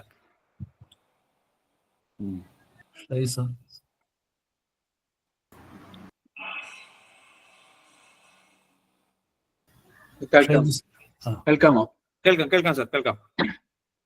എന്റെ ഒരു സംശയം, നമ്മളിപ്പോ ഐറ്റം വൈസ് എൽഎസ് സെന്റർ വിളിക്കുമ്പോഴത്തേക്ക് ഒരു 10-30 ഐറ്റംസ് ഉണ്ടായിരിക്കും. അപ്പം കോട്ട് ചെയ്യുമ്പോ അവര് ടോട്ടൽ ഐറ്റംസ് എല്ലാം കൂടി കൂട്ടിക്കഴിഞ്ഞ് ഉള്ള ഒരു എമൗണ്ടിന്റെ ഒരു 10% അല്ലെങ്കിൽ ഒരു 20% എക്സസ് കോട്ട് ചെയ്തു. അപ്പൊ പക്ഷെ നമുക്ക് അതിന്റെ ഇടയ്ക്ക് ഈ 30 ഐറ്റംസിൽ ഒരെണ്ണം കൂടി കുറഞ്ഞ് അങ്ങനെ വരുമ്പോഴത്തേക്ക് അതിനെ ഒരു റിവേഴ്സ് അല്ലെങ്കിൽ എക്സസ് ക്വാണ്ടിറ്റി എന്ന് പറയാൻ പറ്റത്തില്ല. നമ്മളിപ്പോ ഫോർ എക്സാമ്പിൾ ADB ടെൻഡർ ഒരു എക്സാമ്പിൾ, അല്ലെങ്കിൽ ഇപ്പൊ നമ്മള് അങ്ങനെ ഐറ്റം വൈസ് എൽഎസ് വരുമ്പോ അതെങ്ങനെയാണ് നമ്മൾ അഡ്രസ് ചെയ്യുന്നുള്ളതാണ്. സാറ് ഈ ചോദിച്ചത് റിവൈസ് എസ്റ്റിമേറ്റിനെ കുറിച്ചാണോ സാറേ, അതോ ടെൻഡർ ചെയ്യുന്ന സമയത്ത് നമുക്കൊരു BOQ കിട്ടുമല്ലോ, നമ്മളിപ്പോ ഒരു ഡിസൈൻ തയ്യാറാക്കി എസ്റ്റിമേറ്റ് നമ്മൾക്ക് ഒരു BOQ കിട്ടും. ആ BOQ വെച്ചിട്ട് നമ്മൾ ടെൻഡർ ചെയ്തു. അപ്പൊ ഐറ്റം വൈസ് എൽഎസ് ടെൻഡർ ആയിട്ടാണ് ചെയ്യുന്നത്. അപ്പൊ നമുക്കിപ്പോ എൽഎസ് ടെൻഡർ തന്നെ ഐറ്റം ഒരു 30 ഐറ്റംസ് ഉണ്ട്. പക്ഷെ നമ്മളത് ടെൻഡർ ഇൻവൈറ്റ് ചെയ്യുന്ന LS ആയിട്ടാണ്, ലംസം ആയിട്ടാണ്. പക്ഷെ ഇതുണ്ട്. അപ്പോ ഫോർ എക്സാമ്പിൾ ഒരു 1000 കോടി വർക്ക് ആണെങ്കിൽ അവരൊരു 10%, അപ്പൊ 1100 എക്സസ് കോട്ട് ചെയ്തു. അപ്പൊ നമ്മൾ തയ്യാറാക്കുന്ന എസ്റ്റിമേറ്റ് അല്ലെങ്കിൽ BOQ ഒരു ഐറ്റത്തിന് അതിൽ 30 ഐറ്റം ഉണ്ട്. ഒരു ഐറ്റത്തിന് ചിലപ്പോൾ 30% ഇപ്പോൾ കൂട്ടി, അടുത്തതിന് ചിലപ്പോൾ മൈനസ് നെഗറ്റീവ് ആയിരിക്കും. അങ്ങനെ എല്ലാം കൂടി ബാലൻസ് ചെയ്യുമ്പോഴത്തേക്ക് അവര് ടോട്ടൽ എമൗണ്ട് എടുക്കുമ്പോഴത്തേക്ക് 10% കൂടുതൽ വരുന്നുള്ളൂ. പക്ഷെ അതിന്റെ ഉള്ളിലെ ഐറ്റംസിന് വേരിയേഷൻ വരുന്നുണ്ട്. അപ്പൊ അത് ഏത് കാറ്റഗറിയിൽ വരുന്നത്? എക്സസ് വർക്ക് ഐറ്റത്തിന്റെ എക്സസ് ക്വാണ്ടിറ്റി ആയിട്ടാണ് സാർ ഈ ചോദിച്ചത് ശരിക്കും റിവൈസ് എസ്റ്റിമേറ്റുമായിട്ടുള്ള സംഗതി അല്ല, ഇത് ടെൻഡർ അല്ല എന്നാണ് ഞാൻ മനസ്സിലാക്കുന്നത്. ഇത് ടെൻഡർ നമ്മൾ ഇവാലുവേഷന്റെ സമയത്ത് വരുന്ന ഒരു സംഗതിയാണ്. ഇപ്പൊ സാറ് പറഞ്ഞ പ്രകാരം ഒരു 10 ഐറ്റം ഉണ്ട്, അയാൾ 5 വലിയ എബോ ആയിട്ട് കോട്ട് ചെയ്തു, ഒരു 5 അല്ലെങ്കിൽ 2 നോർമലായിട്ട് കോട്ട് ചെയ്തു, 3 വളരെ ബിലോ ആയിട്ട് കോട്ട് ചെയ്തു. അപ്പോ അങ്ങനെ വരുന്ന ഒരു സിറ്റുവേഷനിൽ ആദ്യത്തെ 5 നോക്കുമ്പോൾ പുള്ളി 50% എബോ പോകേണ്ടതായിരുന്നു. പക്ഷെ ബാക്കിയുള്ള 5 ബാലൻസ് ചെയ്തപ്പോഴത്തേക്ക് പുള്ളി ഒരു 10% എബോയിൽ നിന്നു. ഇതല്ലേ? അങ്ങനെ വരുമ്പോ സാറേ നമ്മൾ ആ ഇവാലുവേഷന്റെ സമയത്താണ് ഇത് നമുക്കൊരു പ്രശ്നമായിട്ട് വരുന്നത്. ഇതൊരു പ്രശ്നമായിട്ട് വരത്തില്ല. അപ്പൊ ഇവാലുവേഷൻ ചെയ്യുന്ന സമയത്ത് അന്നേരം നമ്മൾ ആ ടോട്ടൽ എമൗണ്ടുമായിട്ടാണ് ഇതിനെ കമ്പയർ ചെയ്യുന്നത്. ടോട്ടൽ ടെൻഡർ PAC എത്രയാണ് അതുമായിട്ടാണ് ബാക്കിയുള്ള കമ്പാരിസൺ അല്ല. അന്നേരം ഉള്ള കമ്പാരിസൺ എന്ന് വെച്ച് കഴിഞ്ഞാൽ ടോട്ടൽ ടെൻഡർ PACയുടെ നമ്മൾ ആ വർക്കിന്റെ LMR നമ്മൾ എടുക്കും. 3 ഐറ്റംസ് ആയിട്ടാണ് നമ്മൾ ഇത് കമ്പയർ ചെയ്യുന്നത്. ഒന്ന് അങ്ങേരുടെ കോട്ടഡ് റേറ്റ്. സാറ് പറഞ്ഞാൽ 1000 കോടിയുടെ വർക്ക് പുള്ളി 900 കോടി കോട്ട് ചെയ്തെങ്കിൽ അതാണ് പുള്ളിയുടെ കോട്ടഡ് റേറ്റ്. ടോട്ടൽ എമൗണ്ട് ആണ് ഞാൻ പറയുന്നത്. അതിന്റെ LMR നമ്മൾ ജനറേറ്റ് ചെയ്യുന്നു. അതൊരു 950 കോടിയാണെങ്കിൽ അതാണ് അതിന്റെ LMR ടോട്ടൽ. മൂന്നാമത്തെ കണ്ടീഷൻ, ആ എസ്റ്റിമേറ്റ് റേറ്റ് പ്ലസ് 10% എന്ന് പറയുന്ന ഒരു ക്രൈറ്റീരിയ നമ്മൾ തന്നെ ഇൻപുട്ട് ചെയ്യുന്നു. അപ്പൊ അതായത് 1000ന്റെ 10% കൂടി കൂടുമ്പോൾ 1100 കോടി. ഇപ്പൊ നമ്മുടെ 900 കോടിയുണ്ട്, 950 കോടിയുണ്ട്, 1100 കോടിയുണ്ട്. ഇതിൽ ഏതാണോ കുറവ് ആ ഒരെണ്ണത്തിന് ആ പറയുന്ന ക്വാണ്ടിറ്റി ആ റേറ്റിനാണ് പുള്ളിക്ക് ആ വർക്ക് അവാർഡ് ചെയ്യാൻ പറ്റത്തുള്ളൂ. പുള്ളി കോട്ട് ചെയ്യുന്നത് 990 പുള്ളിയുടെ ആ വർക്കിന്റെ LMR 950 DSR പ്ലസ് 10% 1100 വിചാരിക്കുക. അതാണ് LMR ആണ് ഏറ്റവും കുറവ്. പുള്ളി ആ കോട്ട് ചെയ്ത റേറ്റ് തിരിച്ച് LMR എമൗണ്ടിൽ എത്തത്തക്ക വിധത്തിൽ ഏതെങ്കിലുമൊക്കെ ഐറ്റത്തിന് റേറ്റ് കുറച്ച് പുള്ളി തന്നെ കുറച്ചുകൊണ്ട് വന്നാലേ ആ വർക്ക് പുള്ളിക്ക് അവാർഡ് ചെയ്യാൻ നമുക്ക് പറ്റത്തുള്ളൂ. അപ്പൊ ടോട്ടൽ എടുക്കുമ്പം അവര് 9% പോകുന്നുണ്ട്. അപ്പൊ നമുക്ക് വർക്ക് അവാർഡ് ചെയ്യാലോ? സാർ അതാണ് ഞാൻ പറഞ്ഞത്. It depends on the rate. അയാൾ ചിലപ്പോൾ കോട്ട് ചെയ്യുന്നത് ഇപ്പൊ ഞാൻ 1000 വെച്ച് കമ്പയർ ചെയ്താൽ മതി സാർ. അയാൾ കോട്ട് ചെയ്യുന്നത് 990 വിചാരിക്കുക, അല്ലെങ്കിൽ 1010 വിചാരിക്കുക. LMR പ്ലസ് 10 DSR പ്ലസ് 10% 1100 വിചാരിക്കുക. പുള്ളിയുടെ LMR എത്രയാണെന്നും കൂടെ വെച്ച് ഒന്ന് കമ്പയർ ചെയ്യണം. അത് ടോട്ടൽ ഈ 30 ഐറ്റംസ് കൂടി കൂട്ടിയിട്ടുള്ള എമൗണ്ട്. 30 ഐറ്റംസ്. ഞാനിത് റിവേഴ്സ് എസ്റ്റിമേറ്റ് എങ്ങനെ വരാന്ന് വെച്ചാൽ, ഇപ്പൊ നമ്മൾ ഫോർ എക്സാമ്പിൾ നമ്മളിപ്പം അതിലേതെങ്കിലും ഒരു ഐറ്റം, ഇപ്പൊ റോഡ് റെസ്റ്റോറേഷന്റെ ഒരു ഐറ്റത്തിൽ നമ്മൾ BOQ അല്ലെങ്കിൽ നമ്മളെടുത്ത എസ്റ്റിമേറ്റിൽ റിയലിസ്റ്റിക് ആയിരുന്നില്ല, അപ്പൊ അവർക്ക് അങ്ങനെ ഡിഫെൻഡ് ചെയ്യാലോ, എന്തുകൊണ്ട് ആ ഒരു ഐറ്റം കൂടുതൽ കോട്ട് ചെയ്തു. അപ്പൊ അത് ഒരു ആറിയിലേക്ക് പോകാണ്ട സാഹചര്യം ഇവാലുവേഷൻ ആറി വരുമ്പോഴത്തേക്ക് ഇങ്ങനത്തെ വലിയ വർക്കുകളിൽ ഒരു പ്രശ്നം വരും, എന്തായാലും വരും. കാര്യം ഒന്നാമത്തെ കാര്യം, സാറ് തുടക്കത്തിൽ പറഞ്ഞൊരു സാധനമുണ്ട്, LS ടെൻഡർ ആണ് പക്ഷെ ഐറ്റം വൈസ് ആണ് എന്ന് സാർ പറഞ്ഞു. അതിൽ തന്നെ ഒരു ആംബിഗ്വിറ്റി ഉണ്ട്. ഇപ്പോ സാർ നേരത്തെ പറഞ്ഞ എസ്റ്റിമേറ്റുകളുടെ കഥ എനിക്കും മനസ്സിലാകുന്നുണ്ട്. അതിനകത്ത് നമ്മൾ ഇത് ടെൻഡർ ചെയ്യുമ്പോൾ തന്നെ ഈ കോൺട്രാക്ടർക്ക് ഒരു റിവൈസ്ഡ് എസ്റ്റിമേറ്റ് വരേണ്ട സാഹചര്യം ഉണ്ടെങ്കിൽ അത് എങ്ങനെയൊക്കെയാണ് നമ്മൾ റേറ്റ് അറൈവ് ചെയ്യുക എന്നുള്ള സാധനങ്ങളെല്ലാം ആ NIT പറയുന്നുണ്ട്. റിലവന്റ് ജിയോസ് എല്ലാം NIT പാർട്ടാണ്. സ്റ്റാൻഡേർഡ് ബിഡ് ഡോക്യുമെന്റ് SBD എന്ന് പറയുന്ന സാധനത്തിനകത്ത് ഇതെല്ലാം ഉണ്ട്. PWD മാനുവലിനെ ബൈൻഡിങ് ആയിട്ടുള്ള കാര്യങ്ങൾ, RE എങ്ങനെ എടുക്കുന്ന എന്നുള്ള കാര്യങ്ങളെല്ലാം. അതാണ് ഞാൻ തുടക്കത്തിലേ പറഞ്ഞത്. 125% ഓഫ് ദാറ്റ് പർട്ടിക്കുലർ ക്വാണ്ടിറ്റി മാത്രമേ പുള്ളി ചെയ്യാൻ ബൈൻഡിങ് ആയിട്ടുള്ളൂ. അതിന് മുകളിലേക്കുള്ളത് നമ്മൾ നെഗോഷിയേറ്റ് ചെയ്യാണ് വേണ്ടത്. ഈ പറയുന്ന റേറ്റ് ഒക്കെ കിട്ടൂ, താങ്കൾക്ക് ചെയ്യാൻ പറ്റുമെങ്കിൽ താങ്കൾ ചെയ്യാൻ നമുക്ക് അങ്ങോട്ട് പറയാനേ നമുക്ക് പറ്റത്തുള്ളൂ സാർ. അയാൾ വില്ലിംഗ് ആണെങ്കിൽ പുള്ളി ചെയ്യേണ്ടതായിട്ടുള്ളൂ. ആ റേറ്റ്സ് പുള്ളിയുടെ മുമ്പിലേക്ക് നമ്മൾ ഫോർവേഡ് ചെയ്യാണ്. നമ്മളെ ഈ LS ടെൻഡർ ആയിട്ട് വിളിക്കുമ്പോഴേ ഐറ്റം കൊടുക്കുന്ന എന്തുകൊണ്ടാന്ന് വെച്ച് കഴിഞ്ഞാൽ അതിൽ പല പല കമ്പോണൻസ് ഉണ്ടാവില്ല. അപ്പൊ ഒരു സിംഗിൾ സ്റ്റേറ്റ്മെന്റിൽ LS ആയിട്ട് വിളിക്കുന്നു. ഫോർ എക്സാമ്പിൾ കൺസ്ട്രക്ഷൻ ഓഫ് നെറ്റ്വർക്കോ അല്ലെങ്കിൽ കൺസ്ട്രക്ഷൻ ഓഫ് WTP എന്ന് പറഞ്ഞിട്ട് അതിൽ ഇത്ര എലമെന്റ് ഉണ്ടായിട്ട് എന്ന് പറഞ്ഞേക്കാളും അതിൽ നമുക്ക് ഐറ്റംസ് ചേർത്ത് എന്താ ഗുണം എന്ന് വെച്ചാൽ അതിന്റെ ക്വാളിറ്റി ഇമ്പ്രൂവ് ചെയ്യും. അതിൽ എല്ലാ കമ്പോണൻസും അയാൾ അതിന് കംപ്ലൈ ചെയ്യാനായിട്ട് പിന്നെ നിർബന്ധിക്കപ്പെടും. അല്ലെങ്കിൽ പിന്നെ അയാൾക്ക് അതിൽ അഡ്ജസ്റ്റ്മെന്റുകൾ വരുത്താൻ പറ്റുമല്ലോ. ഇപ്പൊ ഫോർ എക്സാമ്പിൾ അതിൽ അപ്പൊ നമുക്കത് ഐറ്റം വൈസ് ആയിട്ട് വിളിച്ചാലുള്ള ഗുണം എന്ന് വെച്ച് കഴിഞ്ഞാൽ നമുക്ക് അതിലെ എല്ലാ കമ്പോണൻസും നമുക്ക് എൻഷുർ ചെയ്യാൻ പറ്റും. അതുകൊണ്ടാണ് അങ്ങനെ ഞാൻ പറഞ്ഞത്. LS ടെൻഡറിലെ ഐറ്റംസ് ഒരു 30 ഐറ്റം ചേർന്ന ഒരു LS ടെൻഡർ. അത് ശരിയാണ് സാർ. LS ടെൻഡറിൽ കുറച്ചധികം കോംപ്ലിക്കേഷൻസ് ഈ പറഞ്ഞ ഇവാലുവേഷന്റെ സമയത്തും പ്രിപ്പയർ ചെയ്യുന്ന സമയത്തും ഒക്കെ വരും. കുറച്ചല്ല, വളരെയധികം കോംപ്ലിക്കേഷൻസ് വരും. നമ്മളെ LS ടെൻഡറിനകത്ത് ഒരു ചെറിയ മോഡിഫിക്കേഷൻ പോലും വരുത്തേണ്ട ഒരു സിറ്റുവേഷൻ വന്നു കഴിഞ്ഞാൽ അത് എങ്ങനെ ചെയ്യും എന്നുള്ളത് ഒരു വലിയ ആംബിഗ്വിറ്റിയാണ്. അതുകൊണ്ടാണ് LS ടെൻഡർ ഒരിക്കലും ഗവൺമെന്റ് പ്രൊമോട്ട് ചെയ്യാത്തത്. നമ്മൾ ഈ തിരിച്ച് പ്രൈസിൽ വരുമ്പോൾ പഴയ പെർസെന്റേജ് BOQ പോലും പ്രൈസിൽ കിട്ടാത്തതിന്റെ ഒരു റീസൺ അതാണ്. എല്ലാം ഐറ്റം വൈസ് തന്നെ വേണം എന്നാണ് ഗവൺമെന്റ് ഇൻസിസ്റ്റ് ചെയ്യുന്നത്. LS ടെൻഡറിൽ പ്രശ്നം വരും സാർ. ഈ പറയുന്ന RE ഒക്കെ ജനറേറ്റ് ചെയ്യുന്ന സമയത്ത് വലിയ പ്രശ്നങ്ങൾ വരും.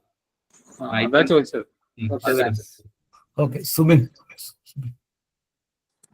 സാർ, ഒരു വർക്ക് കോൺട്രാക്ടർ കോട്ട് ചെയ്തേക്കുന്നത് 9% അബോവിന്. അപ്പൊ അതിനകത്ത് 2 ഐറ്റം നമുക്ക് 25% അബോവ് പോയി. അപ്പൊ നമ്മൾ RE റെഡിയാക്കി. RE എടുക്കുമ്പോൾ അതിന്റെ ഒറിജിനൽ എസ്റ്റിമേറ്റും REയും തമ്മിൽ കമ്പയർ ചെയ്യുമ്പോൾ ഒരു 3.5% അബോവ് വരുന്നുള്ളൂ. പക്ഷെ ഈ ഐറ്റംസ് ആള് കോട്ട് ചെയ്ത റേറ്റ് വെച്ച് നോക്കുമ്പോൾ നമുക്കത് 10% മുകളിലേക്ക് പോകും. അപ്പൊ അങ്ങനത്തെ കണ്ടീഷനിൽ എന്താ ചെയ്യത്? അതിൽ ഞാൻ പറഞ്ഞിരുന്നു, അത് അങ്ങനെ ഒരു കമ്പാരിസൺ പ്രൈസ് ചെയ്തില്ല. ഈ പുള്ളി 25% വരെ പുള്ളി കോട്ട് ചെയ്ത റേറ്റ് തന്നെ പുള്ളിക്ക് കിട്ടും.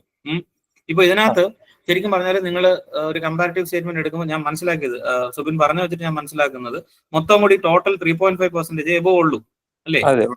വിച്ച് മീൻസ് അതിനകത്ത് പ്രത്യേകിച്ച് റിവൈസ്ഡ് ASന്റെ ഒന്നും ആവശ്യമില്ല. ഒരു REയുടെ സാങ്ഷൻ മാത്രം മതി. അപ്പൊ RE അങ്ങോട്ട് പോകുമ്പോഴത്തേക്ക് പ്രൈസിൽ പുള്ളി ആ 25% മോളിൽ പോയ സാധനങ്ങൾ RE ഒരു പ്രൈസിന് ഒരു കമ്പാരിസൺ നടത്തും. അയാൾ കോട്ട് ചെയ്തിരിക്കുന്ന ഐറ്റവും അതിന്റെ TS റേറ്റും ഒക്കെ ആയിട്ട് ഒരു കമ്പാരിസൺ നടത്തും. മനസ്സിലായോ? അപ്പൊ അയാൾ കോട്ട് ചെയ്തിരിക്കുന്ന ഞാൻ മനസ്സിലാക്കിയിടത്തോളം സുബിൻ പറഞ്ഞു വെച്ചിട്ടാണെങ്കിൽ അത് വളരെ എബോവ് ആണ് അല്ലേ? എബോവ് ആണ്. അപ്പൊ ആ എബോവ് ആയിട്ടുള്ള ഒരു റേറ്റ് പുള്ളിക്ക് കിട്ടണമെന്നില്ല. ഇത് തന്നെയാണ് ടിപ്പിക്കലി ഞാൻ പറഞ്ഞത്. കാര്യം ആ കമ്പാരിസൺ വരുമ്പോൾ എനിക്ക് തോന്നുന്ന പുള്ളി അത്രയും എബോവ് ആണ് കോട്ടിയിരിക്കുന്നത്. പക്ഷെ പുള്ളിയുടെ ഓവറോൾ 9% കണ്ട് എബോവ് ഉള്ളൂ. അതെ, ഒറിജിനൽ വെച്ച് നോക്കുമ്പോൾ 9% എബോവ് ഉള്ളൂ. പക്ഷെ RE വെച്ച് നോക്കുമ്പോൾ ക്വാണ്ടിറ്റി മാറിയതുകൊണ്ട് അത് മനസ്സിലായി. അപ്പൊ ആ ഇൻഡിവിജ്വൽ ഐറ്റത്തിന് ആ 9% എബോവും കൂടെ അപ്ലൈ ചെയ്യത്തുള്ളൂ. പക്ഷെ പുള്ളി കോട്ട് ചെയ്തിരിക്കുന്ന മിക്കവാറും അതിനേക്കാളും വലിയ കൂടുതലായിരിക്കണം. അപ്പൊ ഈ എസ്റ്റിമേറ്റ് പുള്ളി നിർബന്ധമായിട്ട് സുബിൻ പുള്ളി പറഞ്ഞു കൊടുക്കണം. ഈ RE ഒക്കെ ചെയ്ത് 25% മുകളിലേക്കൊക്കെ ചെയ്ത് പോകുമ്പോഴത്തേക്ക് പുള്ളി ഉദ്ദേശിക്കുന്ന റേറ്റ് ഒന്നും കിട്ടത്തില്ല എന്ന് പറയണം. ഈ നാളെ അവര് പരാതി പറയാൻ പോകുന്നത് നമ്മുടെ അടുത്ത് തന്നെ ആയിരിക്കും. അത് 25% വരെ നമുക്ക് ഈ റേറ്റ് കൊടുത്തിട്ട് അതിന് അതിന് മുകളിലേക്കുള്ള റേറ്റ് എങ്ങനെ കിട്ടുന്നതെന്ന് വെച്ച് കഴിഞ്ഞാല് ബെസ്റ്റ് പരിപാടി വെച്ചാൽ ഞാൻ ഡെമോ വേർഷൻ സൈറ്റ് ഇപ്പോഴും ലൈവ് ആണ്. ഡെമോ ഉണ്ട്, നമ്മുടെ പ്രൈസിന് ഡെമോ ഉണ്ട്. സുബിൻ ഈ എസ്റ്റിമേറ്റ് തന്നെ അതിൽ കയറി ഒരു RE ജനറേറ്റ് ചെയ്ത് നോക്കിയാൽ മതി, കൃത്യം എത്ര എമൗണ്ട് കിട്ടുമെന്ന് അത് അതിൽ തന്നെ പറഞ്ഞു തരും. നമ്മളിരുന്ന് കണക്കൂട്ടാനും നിൽക്കണ്ട. ഈ ഡെമോയിൽ കയറി ഒരു 6 ജനറേറ്റ് ചെയ്യുക, ഇത്ര ക്വാണ്ടിറ്റീസ് അതിനകത്ത് ഇൻപുട്ട് ചെയ്യുക, ഒരു എന്താ പറയുന്നത്, ഒരു PDF ഡൗൺലോഡ് ചെയ്യുമ്പോഴത്തേക്ക് ഇത്ര പൈസയാണ് പുള്ളി കിട്ടാൻ പോകുന്നത്, 125 വരെ ഇത്ര, 125 മുകളിൽ ഇത്ര എന്ന് പറഞ്ഞിട്ടൊരു പ്രിന്റ് ഔട്ട് ആ ഡെമോയിനകത്തും തന്നെ കിട്ടും. ലൈവിൽ ഒരെണ്ണം ചെയ്ത് നോക്കിയാലും മതി. 6 പാസ്സാക്കാൻ ഫോർവേഡ് ചെയ്യൊന്നും വേണ്ട, അത് ക്യാൻസൽ ചെയ്ത് കളഞ്ഞാൽ മതി. ലൈവിൽ ഒരു 6 ജനറേറ്റ് ചെയ്ത് നോക്കുമ്പോഴത്തേക്ക് എസ്റ്റിമേറ്റ് അല്ല, അതാണ് അത് കുറച്ച് കോംപ്ലിക്കേഷൻ ആണ്. പ്രൈസ് 3 അല്ലെങ്കിൽ ഞാൻ ഈ പറഞ്ഞ പ്രശ്നങ്ങളൊക്കെ ഉണ്ട്. പ്രൈസിൽ പ്രധാനപ്പെട്ട ബിലോ കുറയ്ക്കാമെന്ന് പറഞ്ഞല്ലോ, ബിലോ കോട്ട് ചെയ്താണെങ്കിൽ. അതെ എന്താ ചെയ്യുക? എബോ വന്നാലും അത് തന്നെയാണ് ഞാൻ പറഞ്ഞില്ലേ, ഈ 25% മോളിൽ പോകുന്ന ഐറ്റത്തിൽ ടെൻഡർ വേരിയേഷൻ ആണ് അപ്ലൈ ചെയ്യുന്നത്. എക്സ്ട്രാ ഐറ്റം അല്ലെങ്കിൽ എക്സസ് ഐറ്റം ആണെങ്കിൽ ടെൻഡർ വേരിയേഷൻ ആണ്. എബോ ആണെങ്കിൽ എബോ അപ്ലൈ ചെയ്യണം, ബിലോ ആണെങ്കിൽ ബിലോ അപ്ലൈ ചെയ്യണം. അതിന്റെ കൂടെ അത് കമ്പയർ ചെയ്യുന്നത് ആ പെർട്ടിക്കുലർ ഐറ്റത്തിന്റെ LMR റേറ്റുമായിട്ടാണ്, സോറി, ലോക്കൽ മാർക്കറ്റ് റേറ്റുമായിട്ടാണ്. RE ജനറേറ്റ് ചെയ്യുന്ന സമയത്തുള്ള ലോക്കൽ മാർക്കറ്റ് റേറ്റ് നിങ്ങളുടെ കയ്യിലുണ്ടോ? പ്രൈസിലുള്ള സാധനം അല്ലെങ്കിൽ എന്തായാലും 2022 മുമ്പ് എടുത്ത എസ്റ്റിമേറ്റ് ആയിരിക്കും. ആ സമയത്തൊക്കെ എക്സിക്യൂട്ട് ചെയ്ത വർക്കുകളുടെ LMR കയ്യിലുണ്ടോ? LMR ഉണ്ടാവും. അത് കമ്പയർ ചെയ്താൽ മതി. എക്സസ് ഉണ്ടെങ്കിൽ എക്സസ് കൊടുക്കുക. ഇപ്പൊ 9% എബോ കൂട്ടിയിരിക്കുന്നതാണെങ്കിൽ ആ 9% എബോ വെച്ചിട്ട് ആ പെർട്ടിക്കുലർ ഐറ്റത്തിന്റെ TS റേറ്റിനോട് 9% കൂടെ എബോ അപ്ലൈ ചെയ്ത് നോക്കുക. എത്ര നോക്കുക, അതിനകത്ത് ലിമിറ്റ് ചെയ്യണം, അത്രേ ഉള്ളൂ. രാകേഷ്.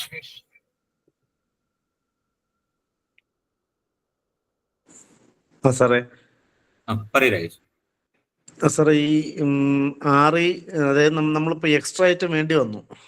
പക്ഷെ ആ എക്സ്ട്രാ ഐറ്റം നമ്മളിപ്പോ RE അതിനകത്ത് നമുക്ക് മെഷർമെന്റ് ഇട്ട് പോകാൻ നമ്മൾ വർക്ക് ചെയ്യുന്ന സമയത്ത് തന്നെ അത് ഇട്ട് പോകാൻ പറ്റുമെന്നാണ് ഈ എക്സ്ട്രാ ഐറ്റത്തിന്റെ ക്വാണ്ടിറ്റി. പറ്റും. അത് ഈ പ്രൈസിൽ റിവൈസ് എസ്റ്റിമേറ്റ് എന്ന് പറയുന്നത്, ഞാൻ കുറെ കണ്ടീഷൻസ് പറഞ്ഞു. 5% എബോ, സ്ട്രക്ചറൽ ഓൾട്ടറേഷൻ, എക്സസ്, ചേന എന്നൊക്കെ ഞാൻ പറഞ്ഞു. ഇതൊന്നും അല്ല. പ്രൈസിൽ ഒരു ഒറ്റ എക്സ്ട്രാ ഐറ്റം നിങ്ങൾക്ക് ചെയ്യണമെങ്കിൽ പോലും റിവൈസ് എസ്റ്റിമേറ്റ് ജനറേറ്റ് ചെയ്തേ പറ്റും. അതെ, ചെയ്താലേ പറ്റൂ. കാരണം ആ ഐറ്റത്തിന്റെ മെഷർമെന്റ് ഇടണമെങ്കിൽ ആ ഐറ്റം നമ്മുടെ കയ്യിൽ ഇല്ല. ആ ഐറ്റം നമ്മുടെ എസ്റ്റിമേറ്റിനകത്തോ എംബുക്കിനകത്തോ വരണമെന്നുണ്ടെങ്കിൽ നിങ്ങൾ ഒരു 6 ജനറേറ്റ് ചെയ്തേ പറ്റൂ. എക്സ്ട്രാ ഐറ്റത്തിന്റെ കാര്യത്തിൽ ഒറ്റ എക്സ്ട്രാ ഐറ്റം ആണെങ്കിൽ 6 ജനറേറ്റ് ചെയ്യണം. അത് പാസ്സാക്കാനൊന്നും വിടണ്ട. അത് ജനറേറ്റ് ചെയ്തിട്ടിട്ട് ഈ എക്സ്ട്രാ ഐറ്റം അതിൽ ആഡ് ചെയ്താൽ മാത്രമേ അത് നമ്മുടെ എംബുക്കിനകത്തോട്ട് വരത്തുള്ളൂ. ജനറേറ്റ് ചെയ്ത ഒരു എക്സ്ട്രാ ഐറ്റം ആഡ് ചെയ്ത് കഴിഞ്ഞാൽ അത് നമ്മുടെ എംബുക്കിലേക്ക് വരും. എംബുക്കിനകത്ത് നമുക്ക് അപ്പൊ തന്നെ മെഷർമെന്റ് ഇട്ട് പോവുകയും ചെയ്യാം. അതൊന്നും ബില്ലിലാവത്തില്ല. ബില്ലിലാവണമെങ്കിൽ 6 പോയി പാസ്സായി വരണം എന്ന് മാത്രമേ ഉള്ളൂ. അതെ സാർ, അപ്പൊ നമ്മൾ ആ വർക്ക് കുറച്ച് ബാക്കിലോട്ടായി. അപ്പം നമ്മളപ്പോ ആ മെഷർമെന്റ് ഇനി ഇടാൻ പറ്റുമോ? അത് ഇപ്പൊ 6 ജനറേറ്റ് ചെയ്ത് അതിനകത്ത് എക്സ്ട്രാ ഐറ്റം കൊടുത്തു കഴിഞ്ഞാൽ ഇപ്പൊ തൊട്ടുള്ള മെഷർമെന്റ് ഇടാം. ഓക്കെ.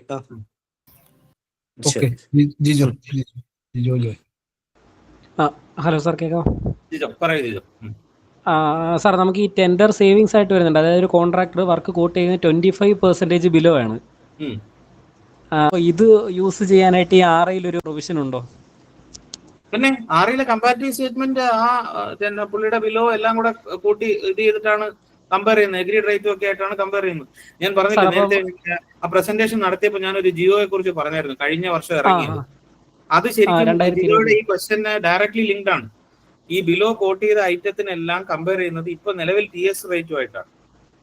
ഈ പർട്ടിക്കുലർ ജിയോ പറയുന്നത് അതെല്ലാം ജിജോ ചോദിച്ച പോലെ ഇയാൾ ബിലോ ആണ് കോട്ട് ചെയ്തിരിക്കുന്നതെങ്കിൽ അത് വെച്ചിട്ട് കമ്പയർ ചെയ്യാമല്ലോ. അപ്പൊ അയാൾക്ക് കൂടുതൽ വർക്ക് ചെയ്യാം, റിവേഴ്സ് എസ്റ്റിമേറ്റിൽ കൂടുതൽ വർക്ക് ചെയ്യാൻ പറ്റും.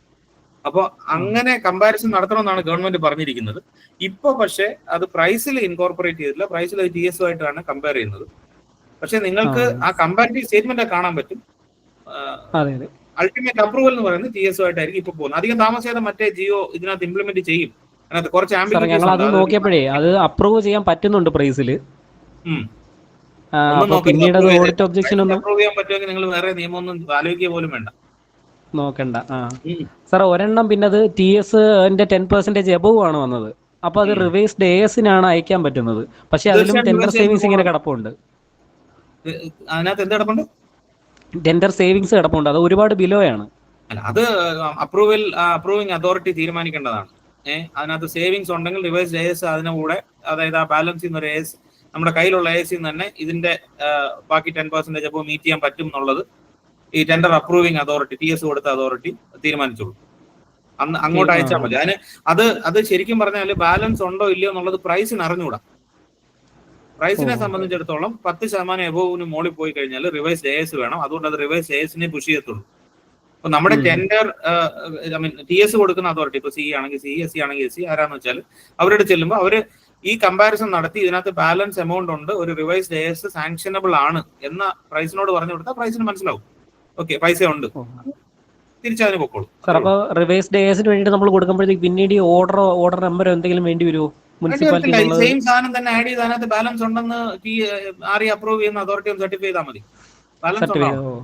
നിങ്ങൾ ശരിക്കും അങ്ങനത്തെ കേസുകളൊക്കെ വരുമ്പോഴേ JJMലൊക്കെ അത് വരും. കാരണം ഈ കോംപ്രിഹെൻസീവ് സ്കീമിലൊക്കെ ഒരു 100-150 കോടിക്കൊക്കെ ഉള്ള മൾട്ടി വില്ലേജ് സ്കീംസ് ആണ്.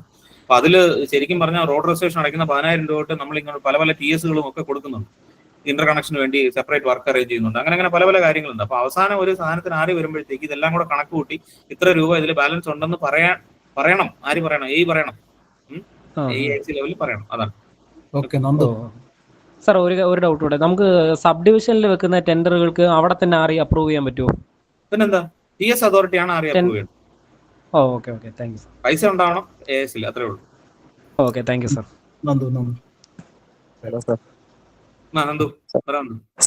സാർ നമ്മളെ ഈ REക്കകത്ത് എക്സ്ട്രാ ആയിട്ട് ഇടുമ്പോഴേ അത് ഒരു ഓടി ആണെങ്കിലേ, ഈ ഓടി ആണെങ്കിൽ സ്റ്റാൻഡേർഡ് സ്പെക് ഉപയോഗിച്ചും ഇപ്പൊ അതിനകത്ത് തന്നെ MR വരുമല്ലോ. അപ്പൊ അങ്ങനെ വരുമ്പോഴത്തേക്ക് റേറ്റ് എങ്ങനെയാ വരുന്നത്? സ്റ്റാൻഡേർഡ് സ്പെക്കിന് ഞാൻ നേരത്തെ പറഞ്ഞ വേരിയേഷൻ, ടെൻഡർ എക്സസ് ഉണ്ടെങ്കിൽ എക്സസും കൂടെ അപ്ലൈ ചെയ്യും. MR ഇടുന്നതിന് മാത്രം ടെൻഡർ ഡെഫിസിറ്റ് അപ്ലൈ ചെയ്തുള്ളൂ. അല്ല, അപ്പൊ ആ ഓടിക്ക് അങ്ങനെ ടെൻഡർ ഡെഫിസിറ്റ് അപ്ലൈ ചെയ്യും MR ഉള്ള ഓടി ആണെങ്കിൽ? പിന്നെ അത് അപ്ലൈ ചെയ്യും. അത് അതിനകത്തുള്ള ഐറ്റത്തിനെ പോയി, സബ് ഡേറ്റയ്ക്കകത്തുള്ള ഐറ്റത്തിനെ പോയി പ്രൈസ് കാൽക്കുലേറ്റ് ചെയ്തോളൂ. ഓക്കെ, സ്റ്റാൻഡേർഡ് ആണെങ്കിൽ കറക്റ്റ് അതനുസരിച്ച് കിട്ടിക്കോളൂ. അതനുസരിച്ച് തന്നെ വന്നു. ഓക്കെ. സാറേ, ഈ പ്രൈസ് അല്ലാത്ത എക്സ്ട്രാ ഐറ്റംസ് എക്സിക്യൂട്ടീവ് പ്രൈസ് 3 അല്ലാത്ത വർക്കിനെ എക്സ്ട്രാ ഐറ്റംസ് ടീമോ എന്തൊക്കെ ഡോക്യുമെന്റ്സ് സബ്മിറ്റ് ചെയ്യേണ്ടത്? റിവൈസൽ എസ്റ്റിമേറ്റ് ആയിട്ട് മൊത്തത്തിൽ കൊടുക്കണോ അതോ എങ്ങനെയാന്നുള്ളത്? എക്സിക്യൂട്ട് ചെയ്യുമ്പോഴത്തേക്ക് ശരിക്കും ഒരു എക്സ്ട്രാ ഐറ്റം പോകുമ്പോഴത്തേക്ക് നിങ്ങളൊരു കമ്പാരിറ്റീവ് സ്റ്റേറ്റ്മെന്റും മറ്റേ DB4 സ്റ്റേറ്റ്മെന്റ് അഡീഷണൽ ആയിട്ട് അതിൻ്റെ കൂടെ വെക്കണം എന്നാണ് നിയമം. പക്ഷെ പണ്ട് നമ്മൾ, അതായത് ഈ പ്രൈസ് ഒക്കെ വരുന്നതിന് മുമ്പേ നമ്മൾ ചെയ്തുകൊണ്ടിരുന്ന വെച്ചാൽ ഈ എക്സ്ട്രാ ഐറ്റം സാങ്ഷൻ എന്ന് പറയുന്നൊരു സംഗതി തന്നെ ഉണ്ടായിരുന്നു. അപ്പോൾ ഒരു 2-3 എക്സ്ട്രാ ഐറ്റം നമ്മൾ അഡീഷണൽ ആയിട്ട് ചെയ്യുന്നു. നമ്മൾ അതിന്റെ ഒരു ഡേറ്റ ഒക്കെ പ്രിപ്പയർ ചെയ്ത് അതിന്റെ റേറ്റ് എങ്ങനെ അറൈവ് ചെയ്ത് എന്നുള്ളൊരു എസ്റ്റിമേറ്റിനെ പോലെ ഒരു ഡേറ്റ ഒക്കെ പ്രിപ്പയർ ചെയ്ത് ആ എക്സ്ട്രാ ഐറ്റത്തിനുള്ള സാങ്ഷൻ മേടിച്ചു കഴിഞ്ഞാൽ ആ എക്സ്ട്രാ ഐറ്റം ബൈ ഡിഫോൾട്ട് എസ്റ്റിമേറ്റിന്റെ പാർട്ട് ആവുകയാണ് ചെയ്തുകൊണ്ടിരുന്നത്. അങ്ങനെയാണ് പണ്ടൊക്കെ ചെയ്തുകൊണ്ടിരുന്നത്. പക്ഷെ ഇപ്പൊ ഈ പ്രൈസിൽ ഈ കമ്പാരിറ്റീവ് സ്റ്റേറ്റ്മെന്റ് അത് ഇത് എന്നൊക്കെ പറഞ്ഞ് വലിയ ഇതൊക്കെ ഉള്ളത് കൊണ്ട് പ്രൈസിൽ ഇല്ലാത്ത, എന്നാൽ നിങ്ങൾ ഇപ്പൊ ചെയ്തുകൊണ്ടിരിക്കുന്ന അല്ലാത്ത വർക്കുകളിലെ ഒരു എക്സ്ട്രാ ഐറ്റം ചെയ്യുമ്പോഴും നിങ്ങൾ ആ പറയുന്ന പ്രോസസ് എല്ലാം ചെയ്യാനായിട്ട് എഗ്രിമെന്റ് അതോറിറ്റീസ് ഇൻസിസ്റ്റ് ചെയ്യുന്നുണ്ട്. കാരണം ഓരോ ഓഫീസിൽ തന്നെ 2 ടൈപ്പ് ഓഫ് സാങ്ഷനിങ് പ്രൊസീജിയേഴ്സ് ശരിയല്ല. ഒന്ന് പ്രൈസിലല്ല എന്നുള്ളത് മാത്രമേ ഉള്ളൂ. സംഗതി എല്ലാം ഒരേ സംഗതി തന്നെയാണ്. ഒന്ന് ഒരു ഇലക്ട്രോണിക് മോഡിൽ കൂടെ നമ്മൾ പ്രോസസ് ചെയ്യുന്നു, ഒന്ന് മാനുവലായിട്ട് പ്രോസസ് ചെയ്യുന്നു. പക്ഷെ മെത്തഡോളജി എല്ലാം സെയിം ആയിരിക്കണം. അപ്പൊ അതുകൊണ്ട് അതിനൊരു DB4 സ്റ്റേറ്റ്മെന്റ്, എക്സ്ട്രാ ഐറ്റത്തിന്റെ ഡേറ്റ, അതിന്റെ എസ്റ്റിമേറ്റ് എല്ലാം കൂടെ ചേർത്ത് തന്നെ സബ്മിറ്റ് ചെയ്യണം. അപ്പൊ അതിനോടൊപ്പം തന്നെ ഈ ടെൻഡർ വേരിയേഷന്റെ ഈ കാൽക്കുലേഷൻസ് ഒക്കെ നമ്മൾ മാനുവലായിട്ട് ചെയ്യും. പിന്നെ അത് വരും. അത് ഈ DB4 സ്റ്റേറ്റ്മെന്റിൽ അതെല്ലാം വരും.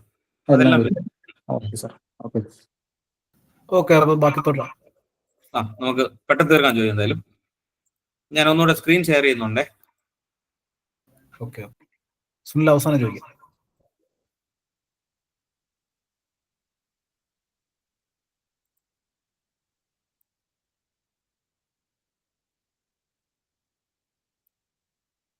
ഇത് സ്ക്രീൻ കാണാമല്ലോ ജോയിലെ? കാണാം. ഒരു പ്രൈസ് ഡെമോയുടെ സ്ക്രീനാണ്.